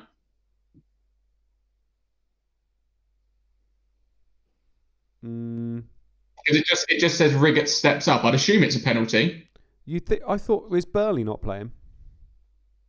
I thought Burley took their pens. Burley's not playing. It's Valakari, Oakley, and Jody Morris. Yeah. So it sounds like it was a pen. I'm assuming they'll tell us. Goal. Man United have extended their lead on Leeds. They are now 2-0 up. Veron with the goal. Roy Keane with the assist. I saw a lot of people thinking about going for Veron captain. So if you have, he is currently outscoring Ruud van Nistelrooy. Yeah, fair play. Adam Sand says it could have been a free kick, but if Gerrard's taken him out outside the box... Disable says possible, is on pens. Go. This has probably been the quietest half we've had since we've started, isn't it? Yeah, it is. We still had 14 goals, I think. Yeah. It's not terrible. Yeah, a few people are happy about that Veron goal. Rob Reed, Veron captain. Ed from ChampManFPL, Veron captain. Oh, you beauty. Chadwick and Keane combine in midfield before the captain lays off to Veron. He only has one thought in his mind as he rifles it from 30 yards straight into the top corner. Old Trafford is rocking. Isn't it amazing that these players always manage to shoot from 30 yards? It's never 31 or 29, is it? It's always 30. Andy Martin was saying this the other day in the Wolfpack chat. Does anybody ever... People don't tend to score these rockets anymore. It's very rare that you see like a 35-yarder in the Prem anymore. And I thought about it. I was like, actually, yeah, you're bang on. I don't remember the last time someone scored an insane goal from like 30 yards out that went into the top corner. It is very, very rare. Like I was trying to think like Rooney when he scored against West Ham, like, you know, the like 60 yarders or whatever. But you're right, you don't see those 30-yard screamers anymore, do you? No. You see a lot of tricky goals, like people running through everybody. You see that a lot now. But yeah, you don't tend to see it. Is it to do with like stats and stuff, do you reckon? Like they just don't tend to do it? I think it might just be the goalkeepers have improved. Yeah. It genuinely might be as easy as that. You're not getting beat from 35 yards out now as a goalkeeper on 200 grand a week. It's just not going to happen. I'd be interested to see in the chat, by the way, if anybody can tell us somebody this year or last year that scored one of those 30-yard screamers. Oh, Company against Leicester. That's a good shout. Yeah, but again, even that was 2 seasons ago. The only one I can think of this year is Lanzini for us. But again, that was just desperation. It's not before they used to happen, people would take pot shots, whereas now it's last minute. I'll have a smash. I'll have a go at the goal. But other than that, they very rarely bother. They just kind of work it into. I can think of a few that were just outside the box, but I can't think of many that were that long range. Yeah. Derby have now got their lead against Everton. They are making the most of having 11 men against 10. Oakley with the goal, Morris with the assist. I'm annoyed here. I feel like Valakari should be doing something, but he's playing bloody defensive midfield. Yeah, Talon Nadeem saying Martial versus Bournemouth last year. That was what I was thinking, but I don't think it was 30 yards. I think it was more 20 odd yards. It was just outside not just outside the box, but a little bit outside the box. But that's the one I was thinking as well. Yeah. No, it's all about percentages, isn't it? Yeah. Football managers play by the percentages now, and we'll work the ball into the box until we get a better opportunity, as opposed to a 1% chance for a 30-yarder. Yeah. Thomas Bracken says Rashford's free kick at Stamford Bridge. Yeah, it's a free kick. I don't know whether it counts. Yeah, it was bloody good. There's a nice goal. Billy Hadaway. Not recent, but Eric Edman against Liverpool. Again, that's my point, though. You know, your immediate thing is to go back 15 years. Yeah. His return to the Prem is marked with a wonderful team goal. Oakley begins the move from his own box. Ravanelli and Morris combine in midfield before playing the debutant through. He drills it home, and the away end goes wild for their new hero. The legend says that's because there aren't many players who can shoot. It's true. Yeah, SDT Flowerpot Man says managers demand them to play possession football. A pot shot is no good for the percentages. It literally is that. Like they're being probably told off if they go in. Like, was it Jack Grealish for England? He had that chance to shoot from about 25 yards and passed it, didn't he? And he said if he was playing for Villa, where he knows he's allowed to do that, it would have been different. But managers do tell him, don't they? They can't do it. Yeah. Son against Arsenal. That's a good shout, actually. Yeah, definitely. There are some. It's so rare. Leicester have got the lead against Charlton. Muzzy is it with the goal. Scowcroft with the assist. So is it, owners, you're loving life? Scowcroft owners as well, if you've kept faith in him. Goal and assist for Scowcroft. This is the thing. We know what he can do. We all went on him last year, didn't we? Whenever Leicester had a nice run of fixtures, Scowcroft was the man, him and Sturridge. But unfortunately, he's been dropped a fair few times this season. Yeah. Oh, by the way, I've just thought of one. And it was from about 30, 35 yards. Kane against Crystal Palace. Yeah. But it was straight at him. Not quite what we're looking for, is it? Yeah, every Ruben Neves goal. Yeah. Yeah, literally everyone. Jay Rodriguez versus Chelsea was a good one. I'm not so sure. I think that was more the goalkeeper being shit. Scowcroft was backed into by Rufus, and Pole was always going to point to the spot. Izzet has been in fine goal-scoring form this season and made no mistake in dispatching the penalty past Schwarzer. Not liking this, not being told about penalties, by the way. This is pander, isn't it? Was that a penalty as well? Yeah. Oh, this is... Well, I'm not so sure about this. He won't be on comms next week. Nah, need improving. Yeah. And also, I'm not happy about this. Scowcroft was backed into by Rufus and Pole. He needs to work on his grammar as well. I'm not happy. Do you know what? I'm bloody glad he's not in my team. You're so mean. He's a lovely guy as well. Billy Hadaway, love how I remembered Eric Edmond before Sonny. I have no short-term memory at all. Oh, there has been a goal in the Watford Spurs game, and it is a popular man. It is Petkov with the goal. Watford are 1-0 up on Spurs. There is no assist. Petkov with the goal. Mate, we are drowning this week. I love the gift, though. It's so good. Yeah, it is quite good, to be fair. Just tapped in the bottom left. Oh, I like that. FPL Panic. Panda's comms career is endangered. FPL Hitman. Panda's jobs is losing. Oh. Is Andy missing teaching? I am still teaching, unfortunately. Teach 16 kids every day.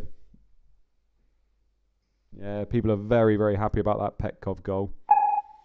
Watford have gone punch for punch with Spurs at Vicarage Road, but have taken the lead in bizarre fashion. Petkov drives forward down the left flank and delivers the ball. It catches the wind and loops over Keller into the goal. Crazy fucking game. See, I'm glad that gift's come out because I had been shown that before. It was meant to come up, you know, the old sim gate where they had to sim it again. Petkov scored in the first sim and they'd made that gif for that, and obviously it wasn't able to be used. So finally, we've got it back. Brilliant. Well, that should be half time, I would have thought. Yeah, I think there'll be some big scores some very big scores. Yeah. David H. Andy, do you teach online? And if so, please can you tell me that you hold the mic when you teach the kids? Here are your halftime scores. Luke will talk you through them while I have the customary surgery toilet break. Okay, so Arsenal 1, Aston Villa 0, Bolton 0, Sunderland 1, Charlton 1, Leicester 2, Chelsea 3, Millwall 0, Everton 1, Derby 2, Ipswich 0, Liverpool 1, Manchester United 2, Leeds 0, Middlesbrough 1, Manchester City 0, Newcastle 0, Blackburn 1, Watford 1, Tottenham 0. Of course, if you've got any questions for us, feel free to ask. We also have some potential transfer news coming your way. Arsenal are in Milan looking for an AC Milan player.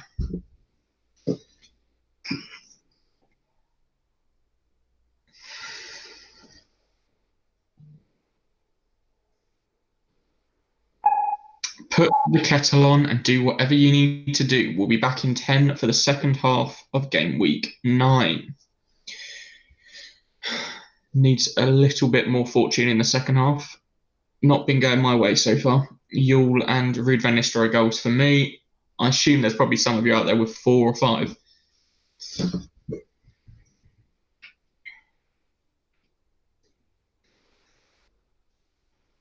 Does Balbrainer get back into the starting lineup? I honestly have absolutely no idea. Dawson came in against Southampton, looked very good, and it seems like he's just kept his place by playing well, and 2 clean sheets in a row. It's one of those things, a bit like John Stones for Man City. You can't really drop him when he's getting clean sheet after clean sheet. So for me, I don't think he'll be back in. Right. It is obviously half time now, and I'm assuming Luke's already said about we will have some questions. We should say as well, there was a FPL Dinosaur on Twitter tonight put about how his missus was messaging him saying, "Is it Thursday? Does that mean we have to watch those two blokes on your stream again?" And we thought that was quite good. So cheers for mentioning that, mate. And also, we should have some news at halftime, shouldn't we, Luke? I've given a little clue. Said it is AC Milan. Oh, who is it that's going to tell us? I assume one of us. We know who it is that they're after. Can we find out whether it's supposed to be one of us, please? I think it was. I think it was meant to be one of us. Yeah. Yeah. Okay. Well, we'll answer a few questions, then maybe do it at the end, just to double check it is supposed to be us. Rob Reed says, "Where is Haller going?" It's Ajax, isn't it, mate? Yeah, Ajax 20 million, potentially rising to 25 with add-ons. Yeah. Jack Brockenshire, halftime question: who are you supporting in the playoffs? I'm on the Brady Buccaneers bandwagon. Let's go, fire the cannons. Well, I mean, I'm a Ravens fan, so that's who I'll be supporting. Jags? You supporting the Jags in the playoffs, mate?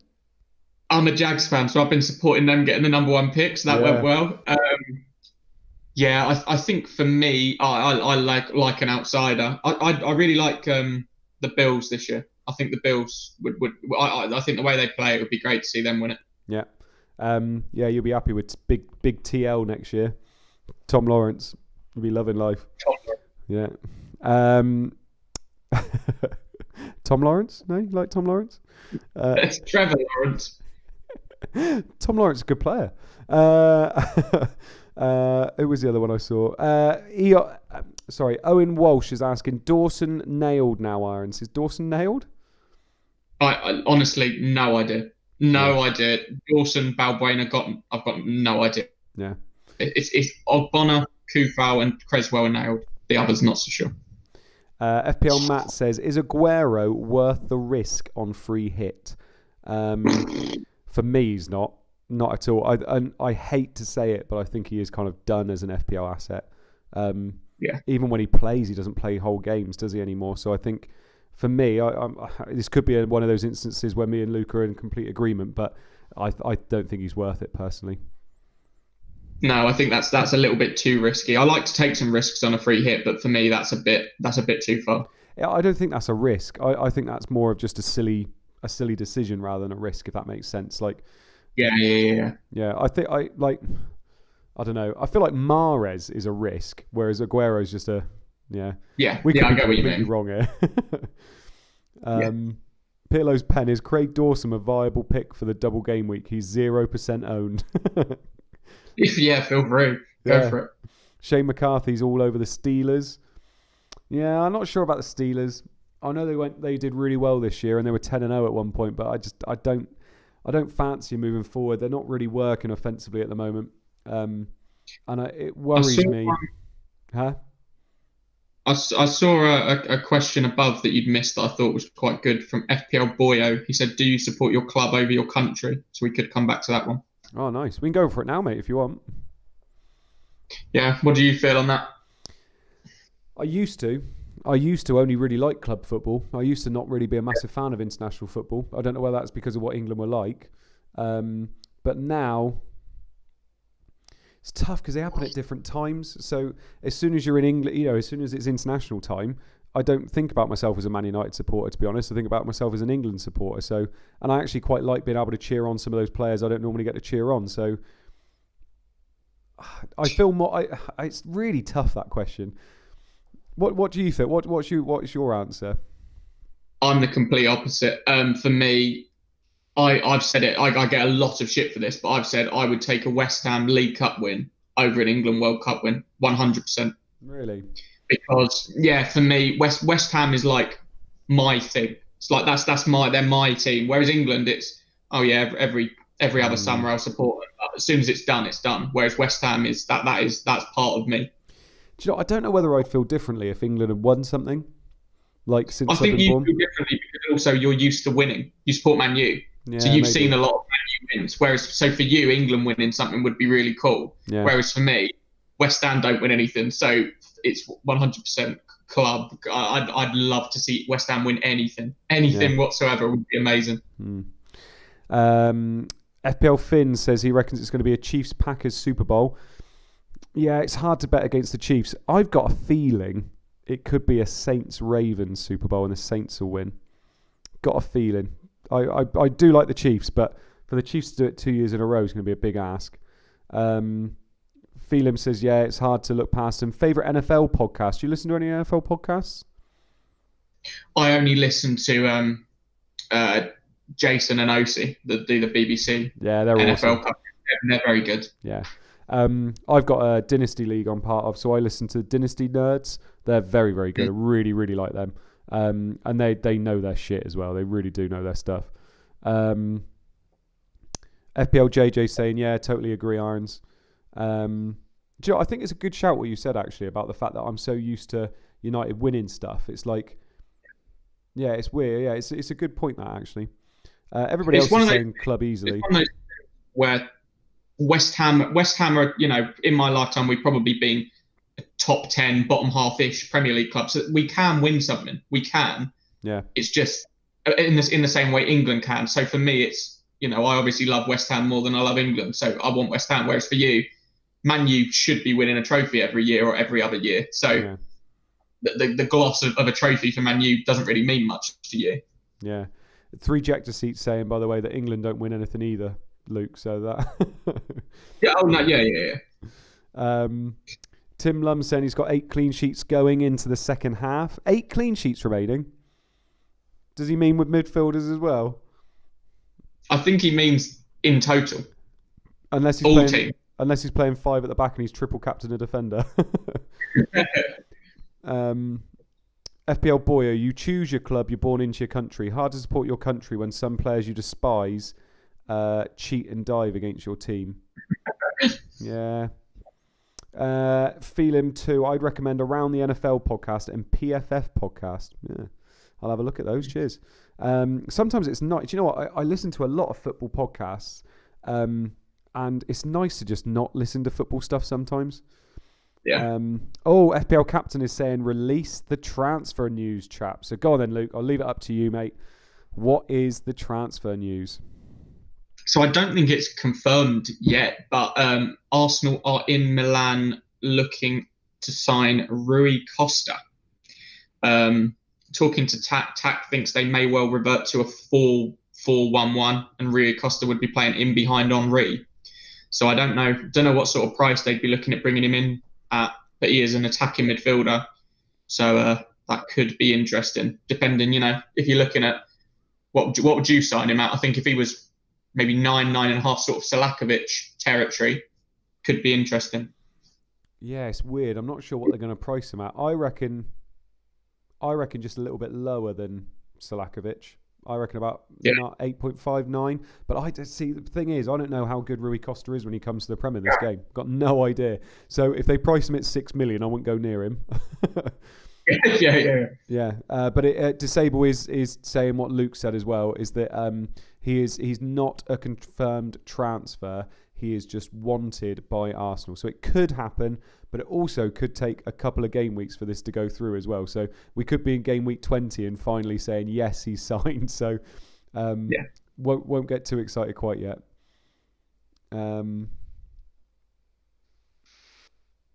FPL Cobbler. Pat Rice meeting Rui Costa. What a meeting of the minds. And a few people are saying that Rui Costa is ridiculous in this game. Yeah, it's weird because I think he was pretty poor for Milan. I think he barely scored for them. The second halves kick off in the Premiership. What will the next 45 minutes of action bring? I won't lie, reading Premiership then put me off a bit. Threw me off instead of Premier League. Yes, 2001 to 2002, the highlights still would have been the Premiership on ITV1, wouldn't it? Still with Beautiful Day by U2. So good. Disable says he's very good for assists. He usually gets about 20 assists a season. They'll price him high then, I guess. Yeah. FPL Bernie Mac, nothing better than that feeling of being with all fans in a pub cheering on the same team. Pandemonium when a goal goes in, beers everywhere, hugging every man and their dog to take you to the semis of a World Cup. Then in the next round, Trippier, then we lose and cry together. Yeah, pretty much.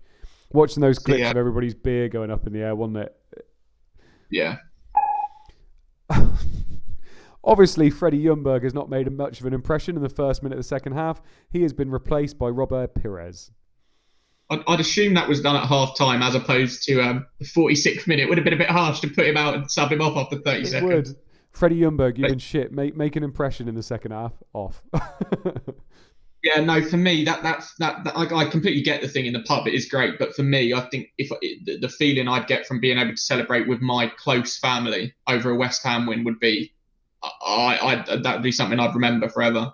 Yeah, it's really weird. Like, I do completely agree with what you were saying about the fact that I've watched United win a lot. Like, it used to be we won the Prem, and it was like, me and my dad would be like, oh, that was a good season, wasn't it? And even the FA Cup, Champions League, I think, was still the one where if we won it, it was mad that we won it. Yeah. Whereas, like you said, with you, if you win anything, it must feel amazing. Oh, I'd cry my eyes out for weeks if we won a League Cup. Genuinely. Yeah. FPL Hitman says, what's your favourite Premier League theme song? Mine's Fire by Kasabian. I used to love Written in the Stars. That was good. God knows. Absolutely. For me, as I say, going back to when I was a kid, I really liked Beautiful Day on the old highlights and ITV1. That gives me shivers. Alive and Kicking was good as well. Yes. Alive and Kicking. Yeah.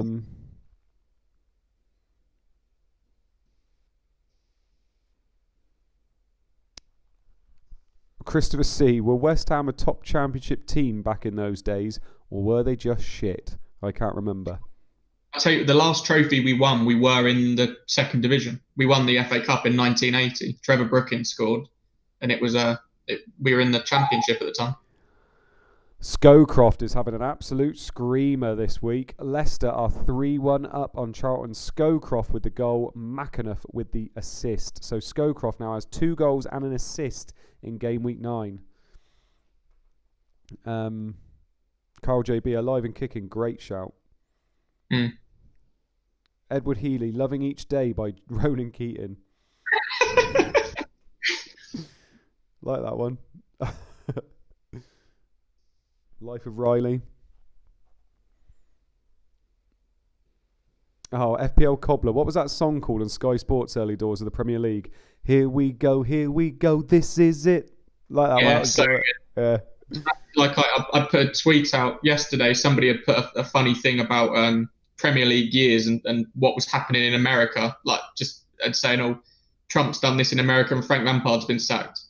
And it made me. If you ever watch Premier League years, there's a thing. It says out of control, and then that's it. And then it shows what's going on in the news. Yeah. And everyone was like, "Oh my god, I can hear that," even though you've just said it. Yeah. I know. Leicester have come out quickly, and it's James Scowcroft again. Rufus is having a torrid time out there as he is beaten in the air from a McAnuff cross to the back post. Charlton really don't look at it at all. Wow. I think if anybody's got Scowcroft in this week, bit dodgy. There's definitely some insider trading going on with that one. Well, Talon Adeem's just said that one person transferred Scowcroft out this week. Oh God. God. I reckon that was disabled to somebody he doesn't like. Yeah, you reckon? He told me to get Phillips in this week. Oh God. No, he didn't. He didn't really. Jack Brockenshire, not liking my Rufus pick this season. I bet I take out if I take him. Sorry, I bet I take out if I take him out, he'll come good. Yeah, that's usually how it happens. Disable Scowcroft is back to back smashing it. People are talking about Cobra Kai. I tried to watch that. I watched the first episode. I didn't think that much of it. Have you ever watched it? I have no idea what that is. It's the Karate Kid. I've never seen that. Oh. I'm only 6. Yeah. God, Karate Kid. I grew up watching Karate Kid, mate. That was awesome. It's not good to watch now. It's aged really badly. Okay. Yeah, you know Mr. Miyagi? Yeah, it's a bit on edge, isn't it? Not great for 2021. No, not really.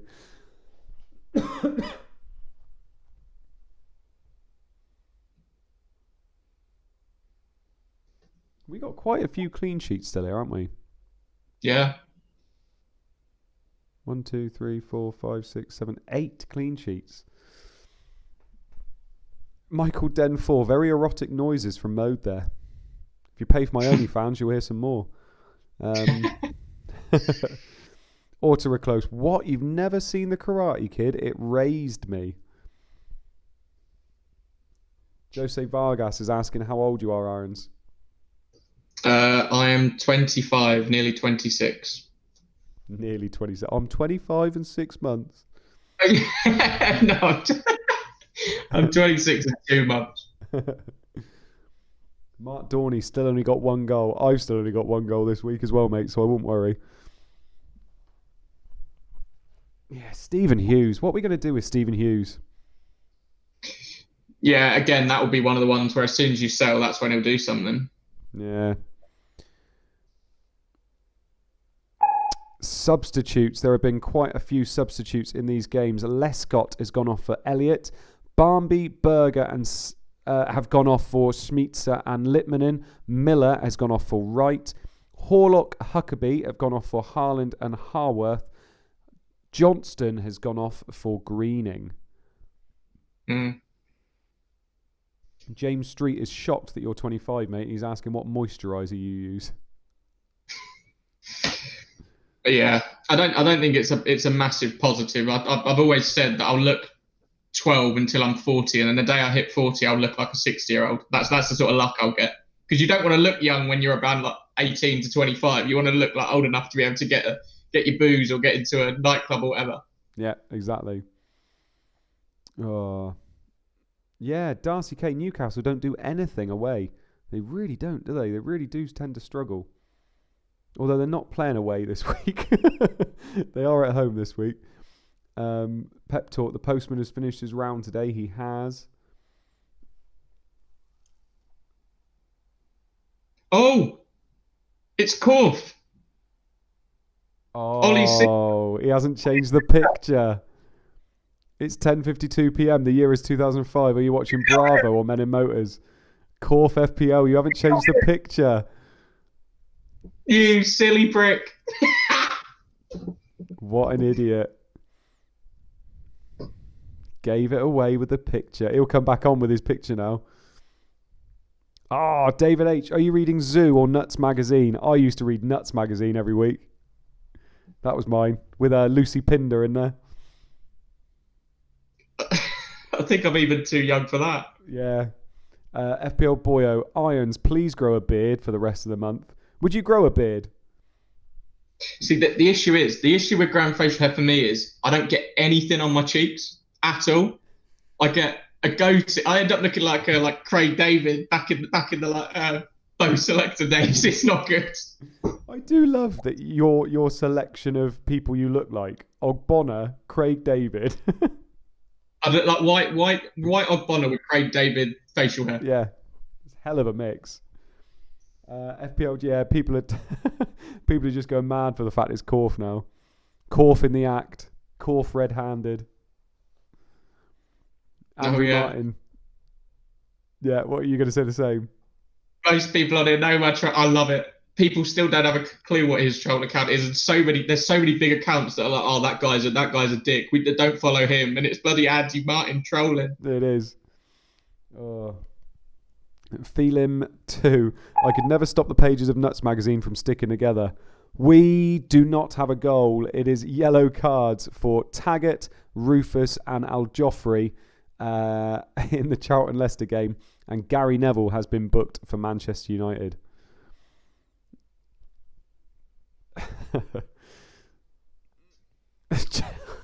James Street. I think you look like Arya Stark. I've been called worse. I quite like that one. I quite like that one, actually.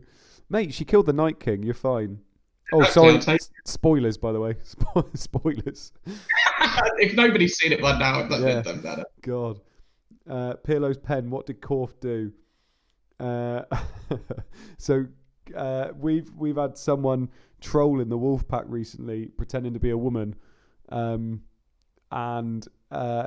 been confessing their love for Rich FPL, and Corf came in and didn't change the... I will explain it in a minute. Substitutions. David Bellion, who only came on at the 20th minute for Arca, I believe, has gone off for Gunnarsson. Southall has gone off for Hansen. Evans has gone off for Livermore for Millwall, and for Watford, Helgeson is off for Noel Williams. And basically Corf came into the chat pretending to be Ollie's sister and didn't change it back to Corf and started talking, and Luke caught him in the act. Yeah, Andy's troll account has 1,000 followers. Season Keepers, massive spoiler. Yeah, sorry if anybody hasn't watched Game of Thrones, but to be fair, it's been out for a good 2 years, hasn't it? So yeah, Connexon, that 8th season, I agree. That 8th, I was so invested in Game of Thrones. What a disappointment that last season was. Middlesbrough have extended their lead on Manchester City. Boksic with the goal, Zepeda with the assist.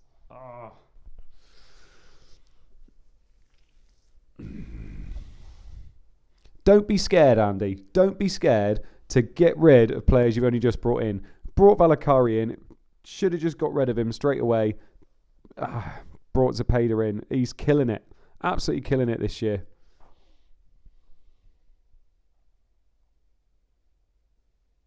Oh, Calm Hayes. I thought your main account was a troll account, Andy Martin. Yeah, there's a few people with that double up, isn't there? Boksic and Zepeda. Ryan Reed has Zepeda captain. Nice. Oh, Graham S. Man City, Zepeda price for their poor defending. Zepeda has been on fire tonight. He turns Mackin inside out before delivering into the box beautifully. Boksic gets ahead of Haaland at the near post and nods home. What are we going to do then, mate? Both having a stinker this week, aren't we? I'm doing all right if I keep my clean sheets. Yeah. If I keep my clean sheets. How many have you got? 4? 4 clean sheets, captain goal, Yule goal. Not awful, but probably around the average. Yeah, I've just got Rude goal and 3 clean sheets. That's literally all I've got at the moment. Yeah. Yeah. There's always one of these games every week where someone has an absolute plum fixture, but you just couldn't get anybody in for them. And for me, Middlesbrough against Man City was the clear one that I needed players for, but it just didn't materialise. There was nobody that I could move off of to get them in. Yeah, Man City are definitely that team, aren't they? Spurs have finally scored against Watford, and it is not a popular goal scorer. Bunjevcevic with the goal, Anderton with the assist. Not really what you want to see if you're a Salakovic or Rebrov owner.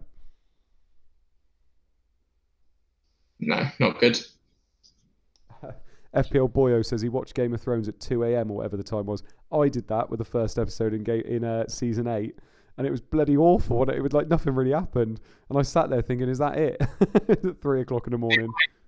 I wasn't as bothered as everybody else because I moved into my house here in the March of 2019, and we blitzed through the whole of Game of Thrones. I'd never seen it before, and that happened just before the final season started. Yeah. So for me, I was like, "Oh, I'm not that bothered," because I'd not invested my whole life into it, whereas people had spent 10 years watching it, and they were like, "Oh, is that it?" And I was like, "Oh, it was all right." Yeah, exactly. They should have done it over 3 seasons, shouldn't they? The visitors have been knocking on the door since half-time, and it's level. A Darren Anderton corner is swung in, and Bunjevcevic beats Vega at the near post, all square. They should have done the last season in 3 seasons. The last 3 episodes, they had 3 different villains, didn't they? They had the Night King, they had Daenerys, and they had Cersei Lannister, didn't they? Whereas if they would have done that in 3 seasons, it would have been immense. It would have been brilliant. Yeah. Just all happened far too quickly. They were offered the chance to make it longer, but they said, no, it's fine. We can do it in 6 episodes or whatever it was. And it just didn't work.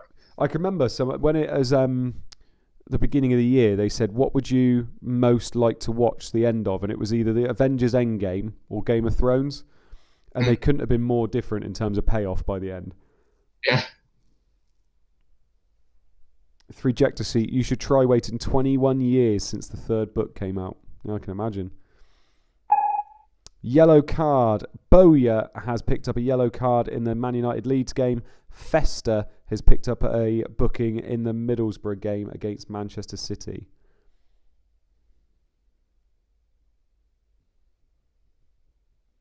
Yeah, FPL Finn, they rushed it as the producers were supposed to do Star Wars. That's exactly what happened, wasn't it? They literally said, you've literally got this season. And Star Wars wasn't that great either. No, not really.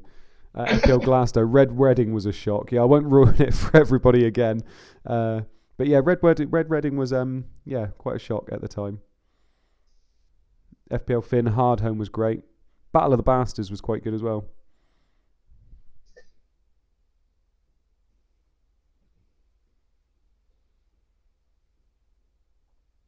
Viper versus Mountain. Jesus Christ. That was one of the only TV shows I've watched where that happened and I went to sleep going, fuck me, I can't believe that's just happened. Substitutes. Hitzelberger, Angel, Hendry have all gone off for Stone, Balaban and Ginola. Al Joffrey has gone off for Walker and Eiffel has gone off for Reed. And obviously we are past the 60-minute mark now. Did I miss anybody not getting their clean sheets, by the way? I didn't, did I? There weren't any clean sheets. No. No, there weren't, were there? No. Nice.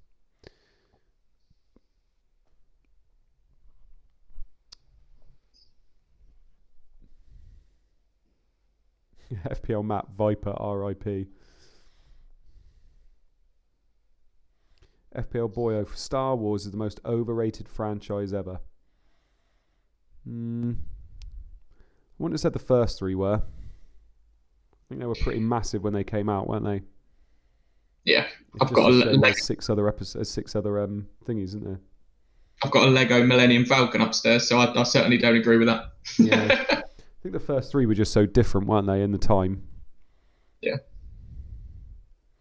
It was a good franchise, but nowhere near the best ever franchise made, says FPL Boyo. What is the best ever franchise then, do you reckon, Luke?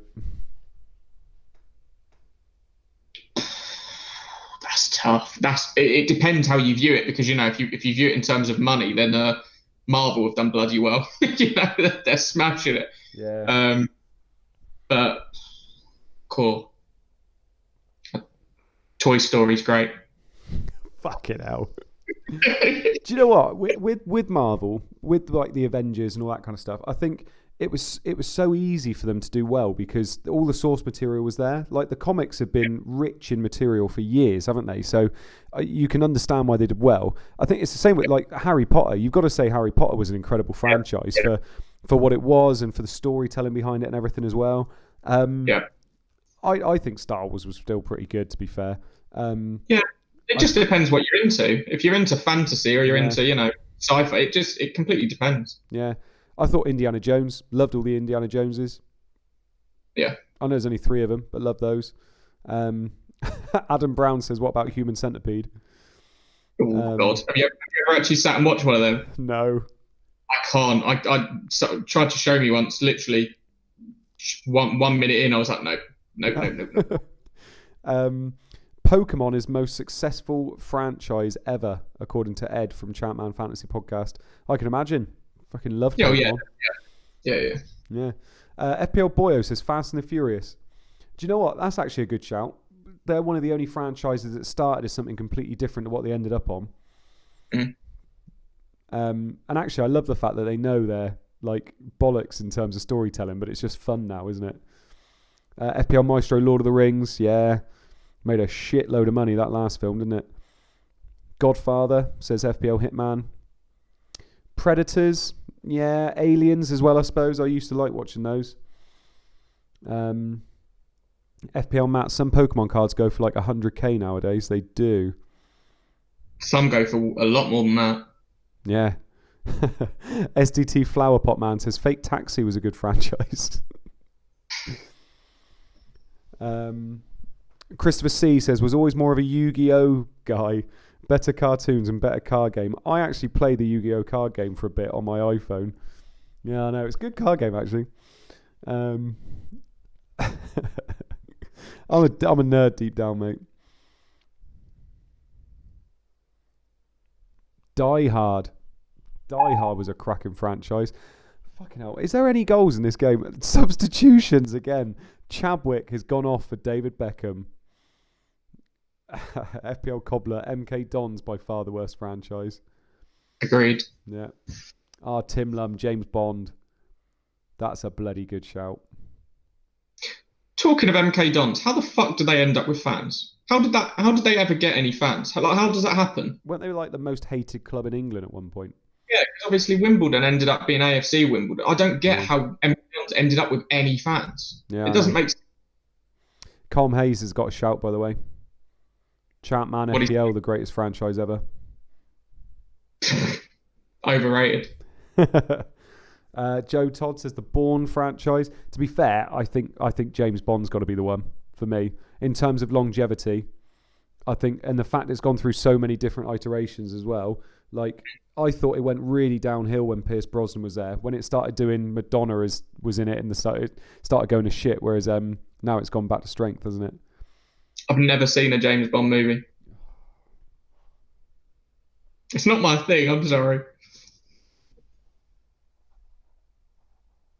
There's no football. There's no goals. Can't score a goal in James Bond. Can we start doing hashtag BBJ in the chat, please? Hashtag BBJ. What does that mean? Bring back James. Oh, I can't believe you never watched not even the new ones. Honestly, I can't think of anything worse. I've seen like 10 minutes of it. I've seen like the odd one when it's on at Christmas and stuff, but it's not for me. So you never watched any of the Bourne films or anything, or because that's all the same kind of stuff? Jason Bourne. Yeah. No. Good books. Sorry.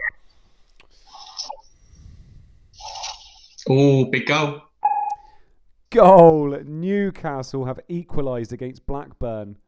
Alan Shearer with the goal. Bernard with the assist. So Stephen Hughes is still doing nothing.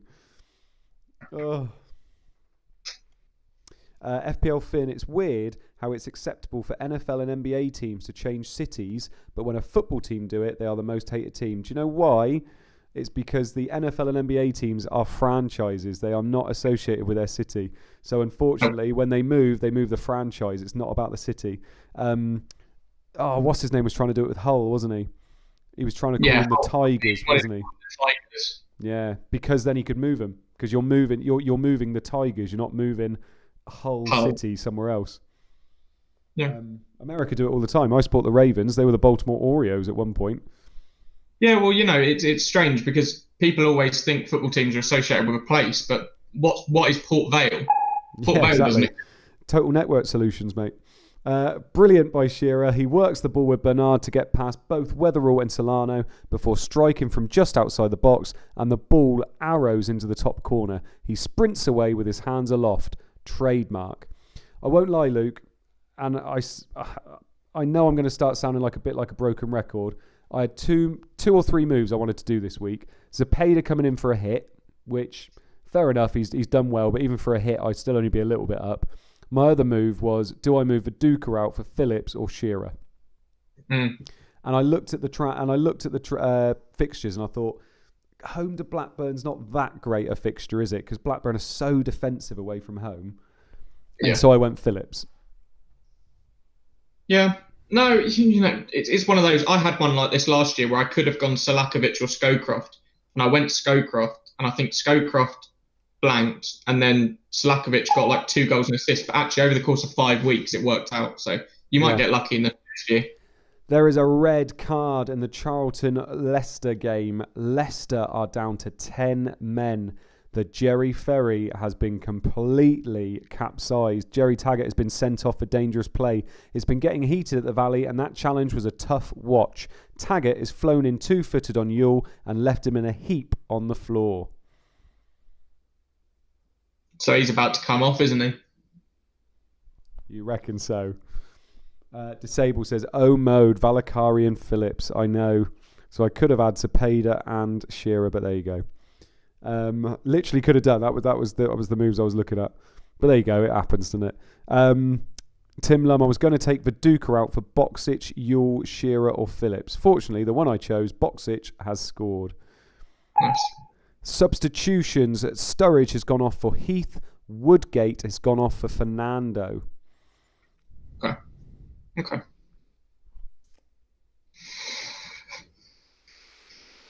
Yeah, Taggart banned. Pep Talk, get up, you can run it off. Do we know when Taggart will be out, roughly? Don't know. I'm sure I'm in there. We'll know in the chat somewhere. If any of the geeks know.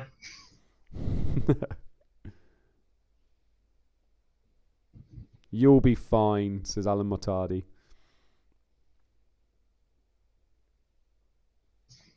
Yeah, Andy Martin's put a picture of the Jerry Ferry in the chat as well.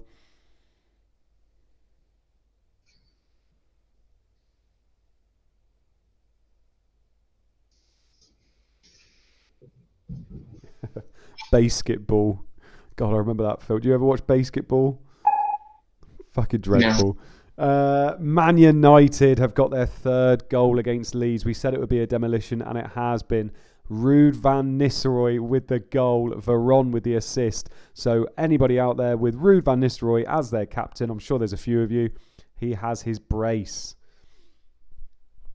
So you're looking at 8 points for Ruud's 2 goals. Veron also 8 points, 5 points for the goal, 3 for the assist, but also he's getting his clean sheet. Yeah. Ed Champman Fantasy Podcast, by the way, who's going to get banned from this chat very quickly, is saying currently on 11 returns. Is that good? Very good score, that. Disgusting. I'm lucky to get 11 points out of my returns. Oh no, sorry. Champman, Ed from Champman says, no, make that 14. Fucking hell. Andy Martin says Ruud van Nistelrooy is his vice captain. Who's your captain this week, Andy Martin? Was it Rebrov he went with? I can't remember now. We've seen one contender for goal of the season at Old Trafford, and I think we've found another. Van Nistelrooy picks the ball up from Veron before skipping past Hart and Decor before powering past Martin. He just can't stop scoring. Bloody hell, this Ed bloke spams the chat until we read his stuff. He said, I saw him say one earlier. He said something about 7 times, and you just kept missing it. Oh, sorry, mate. Someone put something just now as well. Somebody, there he is. Paul Rona brought in Ruud, but capped Good Johnson to be different. Yeah, Glasto. Oh, for fuck's sake! Just going to captain Ruud van Nistelrooy every week. Boring. It shouldn't be allowed. To be fair, there are some weeks you can go against him, but this was not a week to go against him. Home to Leeds is not the fixture you want to be going against Ruud van Nistelrooy. So, substitutions. Gray has gone off for McCartney for Sunderland. Kumas has gone off for Abadala for Ipswich. And Viduka has gone off for Alan Smith for Leeds. So Viduka blanks yet again. Yeah, Andy Martin did go for Rebrov captain. It's brave to captain an away player, even if they are playing, your Watford, Millwall, Man Cities, etc. Yeah. Joe Todd says, Ruud, what a player he was in real life too. He was a cracking player. Half Hour Fantasy Podcast says, when is the next double game week? No idea. Talon Nadeem, someone like that would be a good player to ask about that. I think it's 17. Yeah.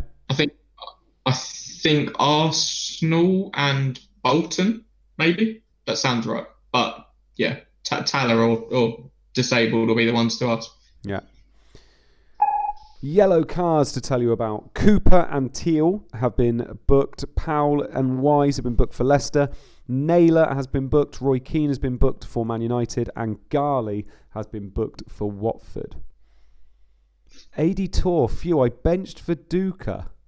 Glad he has gone off. Benching Viduka. Fair play. David Strom is asking for the percentage of teams that have got both Veron and Ruud. Cool. No idea.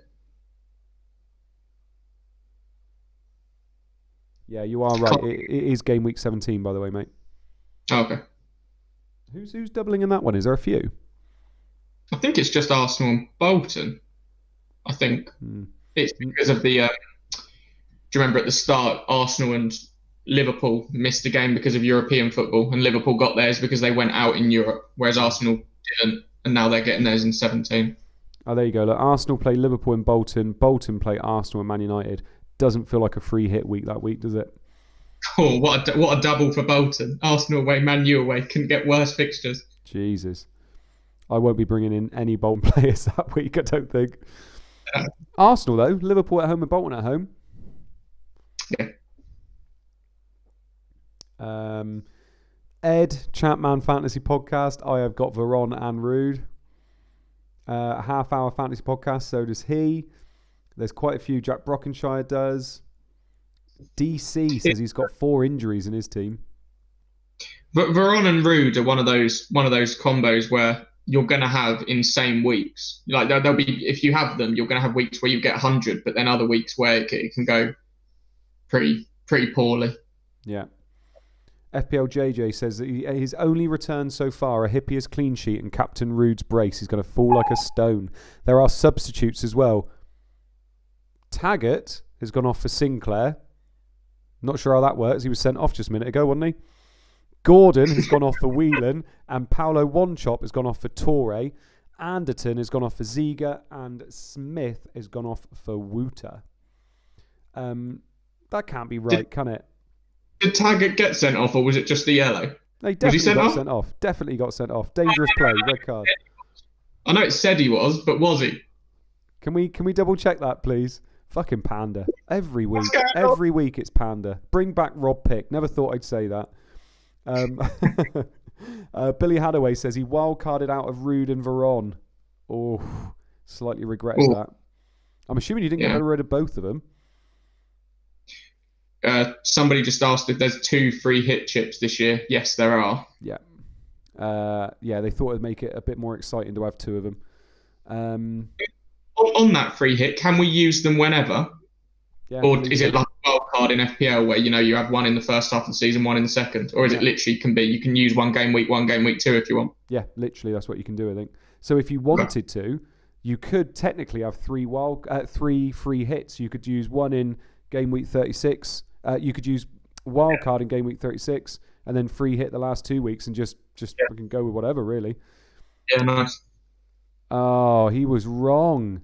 Taggart was not sent off. It was Matt Elliott that got sent off, not Taggart. So Taggart has not been sent off. Jesus. I've already transferred him out. Panda. No wonder he's on his pod. FPL Cobbler Panda's on the pop. Season keeper as he's been on the bamboo. He's going to get some fucking stick after this. I can tell you that right now. Arsenal have doubled their lead against Aston Villa. Van Bronckhorst with the goal and Franny Jeffers with the assist. So Van Bronckhorst has doubled Arsenal's lead against Villa. Have you seen that? Andy Martin says we're going to have to re-sim now. Yeah, I agree. At least it wasn't Panda. At least it wasn't Panda that got it wrong last time. Was it Panda? I don't even know. I think it was. Amazing. Imagine fucking up twice. Jesus. Wouldn't want to be him. Wouldn't want to be his little cubs when he goes home. Poor bloke. He's such a good bloke as well. He gives me shit, so I got to give him some back. FPL Matt, it's a slow week when the gash leg counter is at 0. Mm-hmm. Yeah, FPL JJ, imagine if Arca didn't actually go off injured and scores in the last minute. A mistake by Alpay as he's deemed by Andy D'Urso to have shoved Jeffers. Van Bronckhorst steps up and curls it beautifully into the top corner from 20 yards, leaving Schmeichel no chance. Yeah, but James Street says pandemonium. I agree. He needs to make sure he's not had a few when the next time he does these comms. That says Van Bronckhorst, but I've just been told by Disabled it was actually Henry. So anybody that's got Henry, that's Henry goal. Can we just clarify it was actually Van Bronckhorst, was it? Oh, my word, it was Henry. It was actually Kevin Phillips. Phillips scored.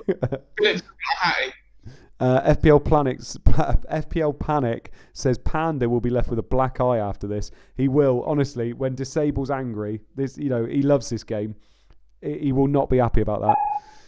Watford have scored against Spurs in the 81st minute. They have grabbed the lead. Swannell with the goal. Petkov with the assist. Oh dear. We're fucking... Mate, at least you're in a nice position to drop from. I'm going to be back in the 400s after this. The issue was I started so well that it's just red arrows every week. Oh, I was doing so well. It's all red arrows now. You were saying that last year. All the way down to 34th. You were saying that last year. You were like, I'm top 10 now, so it's really hard to get a green arrow. I really want to be you and get green arrows every week again. It's like, fuck off, Luke. Oh. It's so much easier to be like an amateur. When you do well, it goes well. But as a pro like me, it's tough. BBJ in the chat, please. The first was a fluke, but this definitely wasn't. Some world-class play by Petkov as he makes a mockery of fortune down the left before squaring to Swannell, who was unmarked in the box. A simple finish.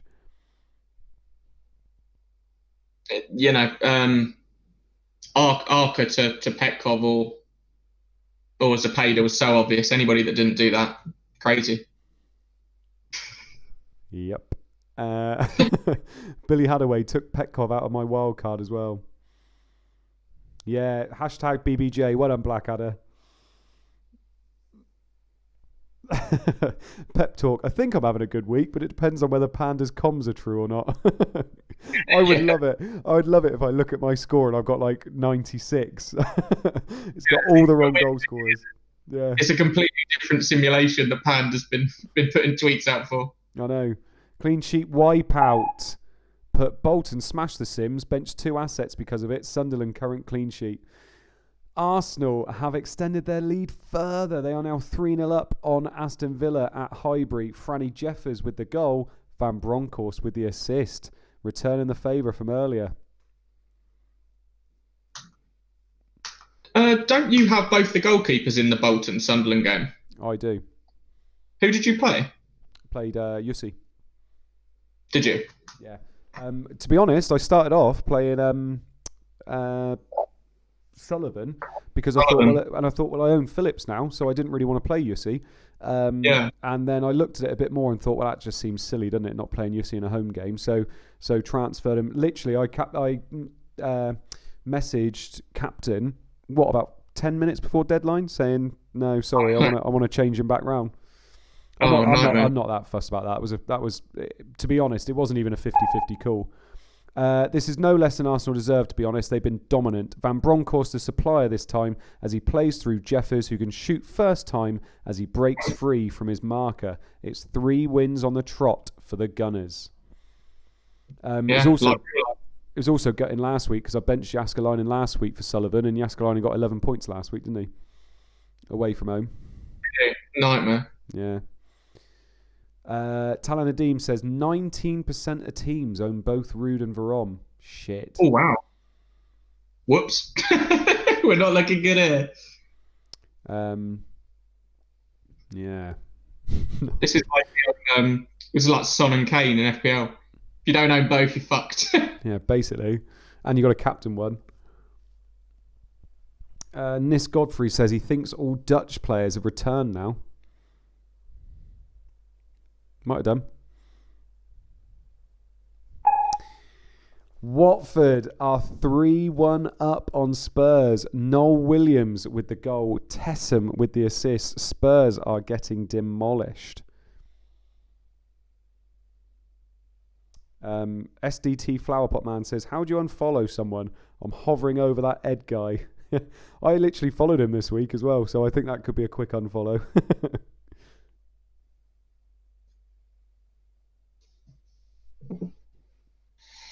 This is not a good week to have a bad week, Luke. No, I think if the clean sheets remain intact, I'll likely just be around the average. It's kind of what I've been doing the last few.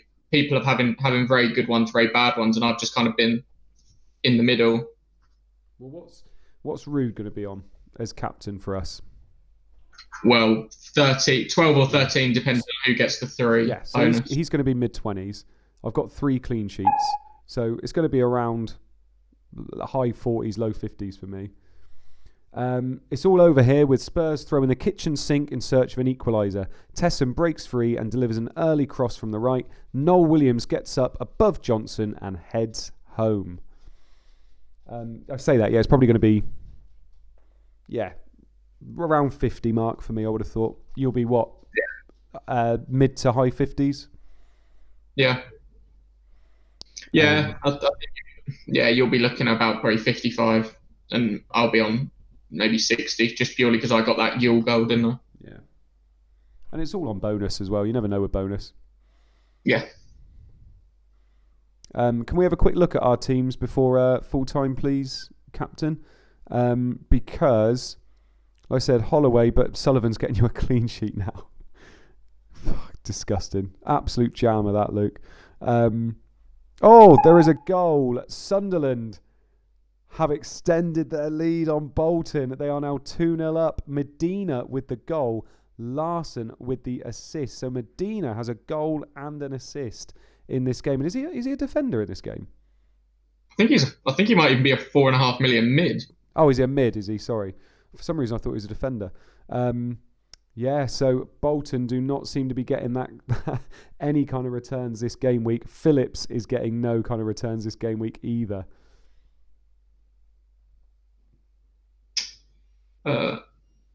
So in hindsight, getting Phillips in this week wasn't that bad a call. They're winning 2-0 away at Bolton. What can you do? What can you do? Yeah, no, Medina is a 5 million mid. No, it's one of those things with Phillips. I feel like we've been quite unlucky. Luke said it, especially last week. He had 5 shots on target, something like that. He played really well, but just didn't get lots of returns, and it's probably the same this week. Yeah. Bolton caught on the counter as Larson intercepts and punts the ball forwards to Medina, who has the freedom of half the Reebok to run into. He gives Yaskalan in the eyes and sends him the wrong way. It's over.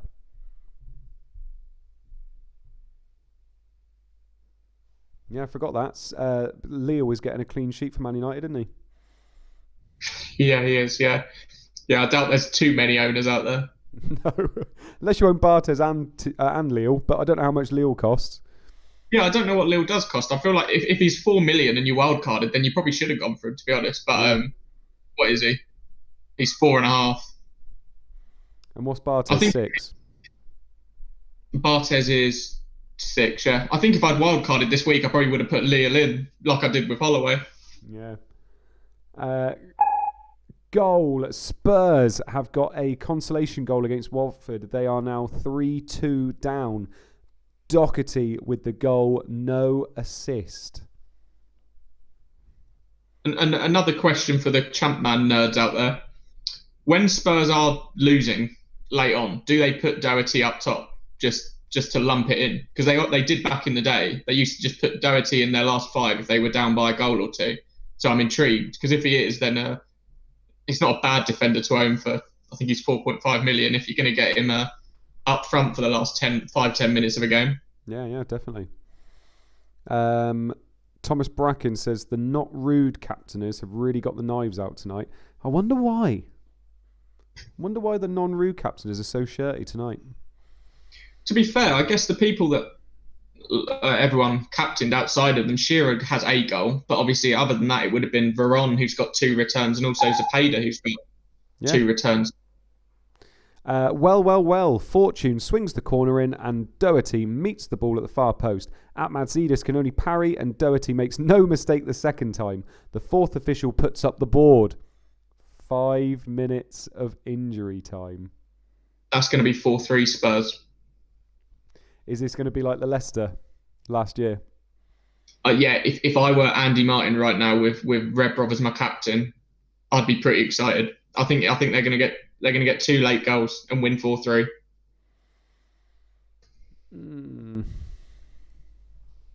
Who was it last year? Wise, wasn't it? Yeah, Wise got a goal and assist in the last minute, didn't he? Rob Reed says time for a Rebrov goal. If it's could you imagine if it's 4-2 Watford and Petkov scores? Goal. Charlton have got a late goal against Leicester. Hughes with the goal, no assist. There we go. That's a bit more like it. Hughes with the goal. He is, I said this last week, the best 4.5 million midfielder in the game, isn't he? Did you play him? Yeah. See, he scored 2 games in a row now, and I've had him first sub twice in a row. You got him first sub this week? Oh, mate. No, I played him both weeks. I play him every week now. No, I played bloody GX, didn't I? Oh. Expect him to maybe play up front, but no, he's centre half this week. That could put us about level then this week. Yeah, we probably are we probably are now. Hughes, can someone say in the chat, by the way, I haven't seen it, how owned is Hughes? Because he should be, pretty highly owned, really. Yeah. For 4.5 million, he should be everybody's fifth midfielder. Yeah, I think in terms of people that are probably still playing, he's pretty highly owned. Yeah. 1 minute into injury time and Hughes has pulled one back for the home side. It's not pretty as Kinsella can't get the ball under control in the mud, but it breaks to Hughes who rifles home. He grabs the ball and heads back to the centre circle. FPL captain says 17% owned, I think he is, Hughes. Mm. Oh, but he's 82% owned in the top 100. Ouch. Well, I own him, and I'm in the top 100, but he's not playing. That's true. That's true. Doesn't mean he's going to be playing for everyone. I'm just wondering whether I can make sure it's only a little red arrow if I'm roughly getting around mid-50s. Yeah, I think I'll be in the low 60s, and I reckon I'll probably drop from about 34 to about 50th. You didn't think it was over, did you? There's late drama somewhere, but where? Where, you ask? Is it going to be a clean sheet wipeout? A Sunderland clean sheet wipeout would be devastating for teams, I reckon. Tome and Sullivan. Mm. Just because I feel like Arsenal clean sheet wipeout, most people own an Arsenal defender. Same with United, that wouldn't really do much. Middlesbrough clean sheet wipeout, one chop's gone off, so that doesn't really make a difference for me. Chelsea clean sheet wipeout would be big. Yeah. What do you reckon? I think it would be Spurs. Do you? Yeah. Yeah, probably will be, won't it? Rebrov goal assisted by Salakovic. I reckon it's another Doherty goal, mate. That'd be hilarious. Doherty hat-trick in the last minute. Red card. Lille has been sent off for Manchester United. Robbie Keane was clipped by Lille as he attempts to go past. He has no complaints and heads straight down the tunnel to run the baths. York is off for Carroll. Ian Hart will step up. Again, like you said, it doesn't really matter. I think we've all got one United defender, so this doesn't really mean much. And I doubt many have got Ian Hart anymore. If you own one defender, Man United defender, I don't think you're going to be that bothered. Nah. Ian Hart penalty miss though. Yeah, I'd feel sorry for anybody that's kept Ian Hart this long and then he misses a penalty when they concede 3 goals. That'd be so harsh. Especially that one manager who's got Ian Hart and Carroll in goal, and then Ian Hart puts it wide. Goal. Ian Hart has a goal to wipe out the Man United clean sheet. Robbie Keane with the assist. So Ian Hart has his goal from the penalty spot. Man United 3, Leeds 1 in the 95th minute.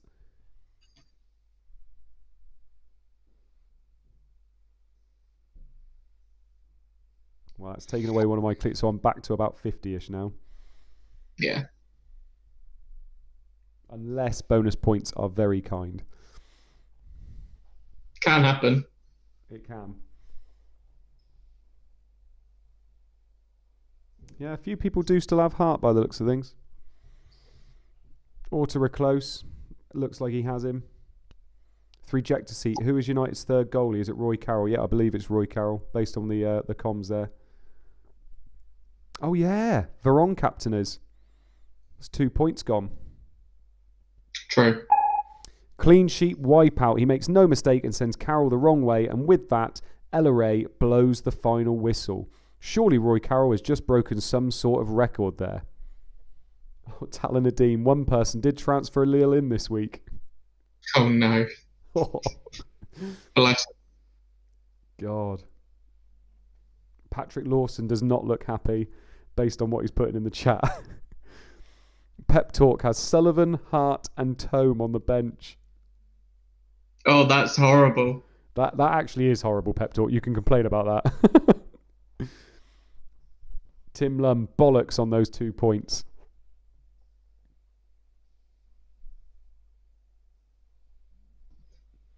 Aratravo says, rude captain, Veron, Petkov, Boksic, Hughes, and 2 clean sheets is a good game week. That is a good game week. You're looking at a good 70, 80 points this week. Full time. So Luke will take us through those full-time results. We have Arsenal 3, Aston Villa 0, Bolton 0, Sunderland 2, Charlton 2, Leicester 3, Chelsea 3, Millwall 0, Everton 1, Derby 2, Ipswich 0, Liverpool 1, Manchester United 3, Leeds 1, Middlesbrough 2, Manchester City 0, Newcastle 1, Blackburn 1, Watford 3, Tottenham 2. Rob Reed saying that goal just cost me 8 points. Talon Nadeem says, Pep Talk, why do you always have so many points on the bench? Yeah. Because you need to make sure you got shitters on the bench, not good players, even in this game when you need them. Although, to be fair, this year, I haven't needed my bench that much. Have you? Well, I'm getting Miss Sullivan off the bench, but again, as I said, I thought that was going to come for Holloway anyway. So yeah. FPL Boyle, I've got 7 returns. Arsenal 3, Aston Villa 0. Oh, disappointing one. Save points for Schmeichel, 3 bonus for Van Bronckhorst, 2 bonus for Henry and Jeffers, none for the defenders. Yellow card for Dublin, and yeah, all the defenders. That's a shame. Lauren, Ashley Cole, and Sol Campbell all got 8, but they didn't get in the bonus. Why is that? Did Van Bronckhorst get a 10 and Henry and Jeffers get a 9? Van Bronckhorst 9, Jeffers and Henry with a 9. Ooh. Does that mean we should be getting them or not with an 8? Not sure. Van Bronckhorst 9, Jeffers and Henry also with a 9, but then all the players on an 8 didn't get their 1. I don't know. I'm sure they'll tell us. There's usually a reason. They're pretty good with that kind of stuff, aren't they? Yeah, people are saying they're going to be very happy with their returns. Lauren Harris, I'm on 84 without bonus. Wow. Bolton 0, Sunderland 2. So we've got save point for Sullivan, 3 bonus for Cooper, 2 bonus for DeVos, Sullivan, Lawson, and Issa. So Sullivan, 9-pointer. I basically made every wrong decision this week that I could have done. Colin Cooper, yellow card. Ricketts, yellow card. Gary Teal, yellow card.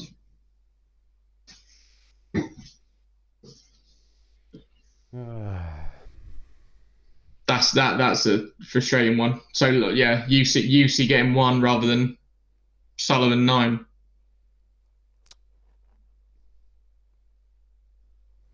Yeah, Cooper getting man of the match there, says captain, in a 2-0 loss. Yeah. Charlton 2, Leicester 3. Save point for Schwarzer, 2 for Walker, 3 bonus for Scowcroft, 2 for Ewell, 1 bonus for Hughes, Wilcox, Bartlett, Kinsella, Walker, Rowett, Delaney, and McAnuff. Yeah, talking about Cooper, I was saying this the other day about Angelo Ogbonna only got 1 bonus when West Ham kept a clean sheet against Everton, and it's probably the best defensive display I've ever seen him put in for us. And he only got 1 bonus. And I was saying, if it had been ChampMan, they'd have tried to give him 4 or 5 bonus. He was that good. Yeah, I do like the bonuses in ChampMan. It's a bit more fun, isn't it? Yeah, because it doesn't, in FPL, you can. Andy Carroll got 3 bonus the other day, and he played for 11 minutes and scored a consolation goal in a 2-1 loss. Yeah. I know. Yeah. We won't go into bonus points now. That's a decision for another time. Chelsea 3, Millwall 0.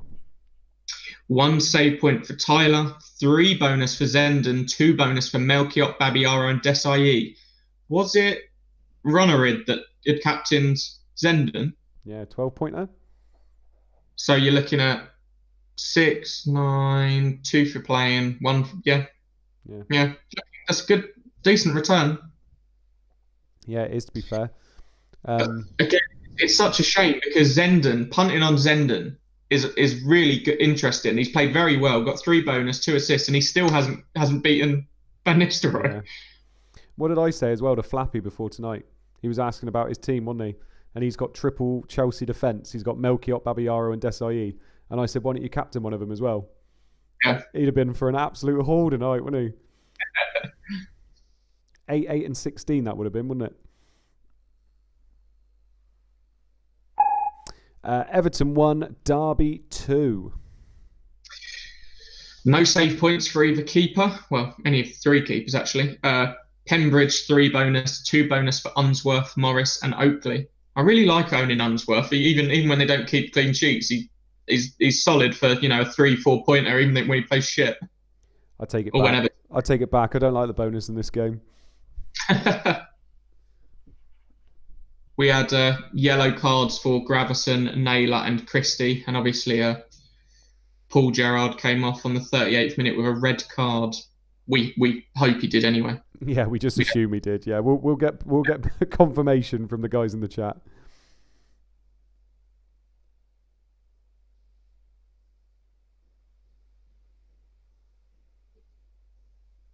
Yeah.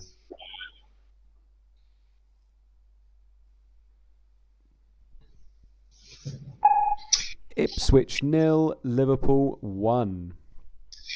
Save point for Sereni and 1 for Dudek. Back to a classic Champman days. 3 bonus for Herman Hreiderson in a 1-0 loss. 2 bonus for Hencho and Michael Owen.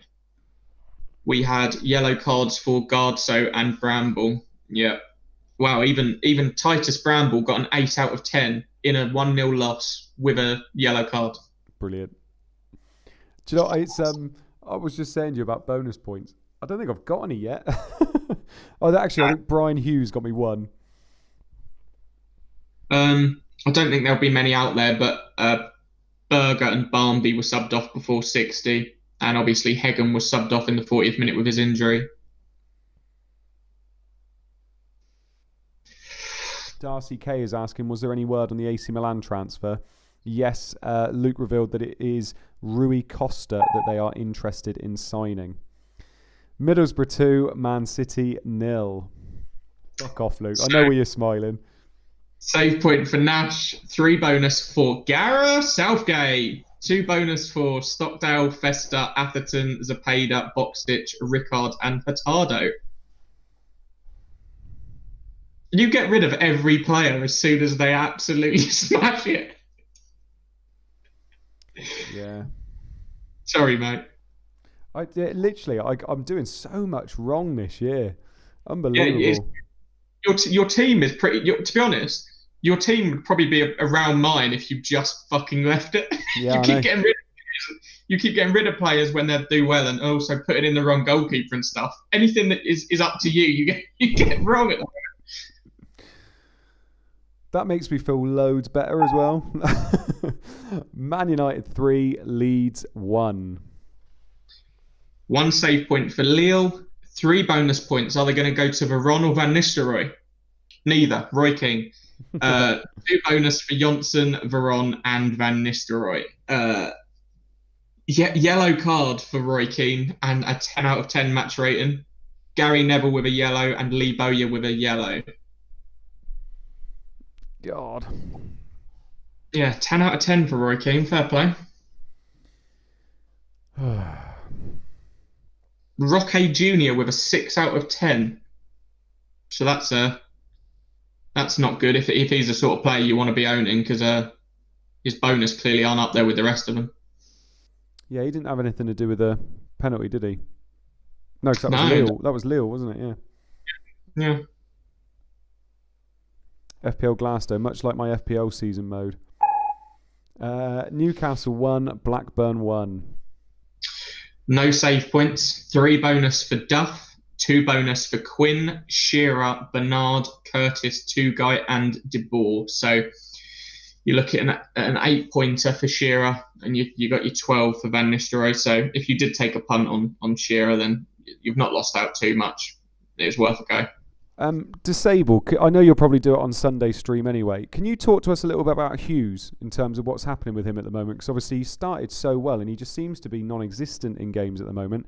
Is it to do with the way Newcastle are playing because they're not scoring a ton of goals, or could you just like shed some light? You might even be able to say that you're going to talk about it later, but I'd love to get your insight on that, mate. You should have sold him for Zepeda.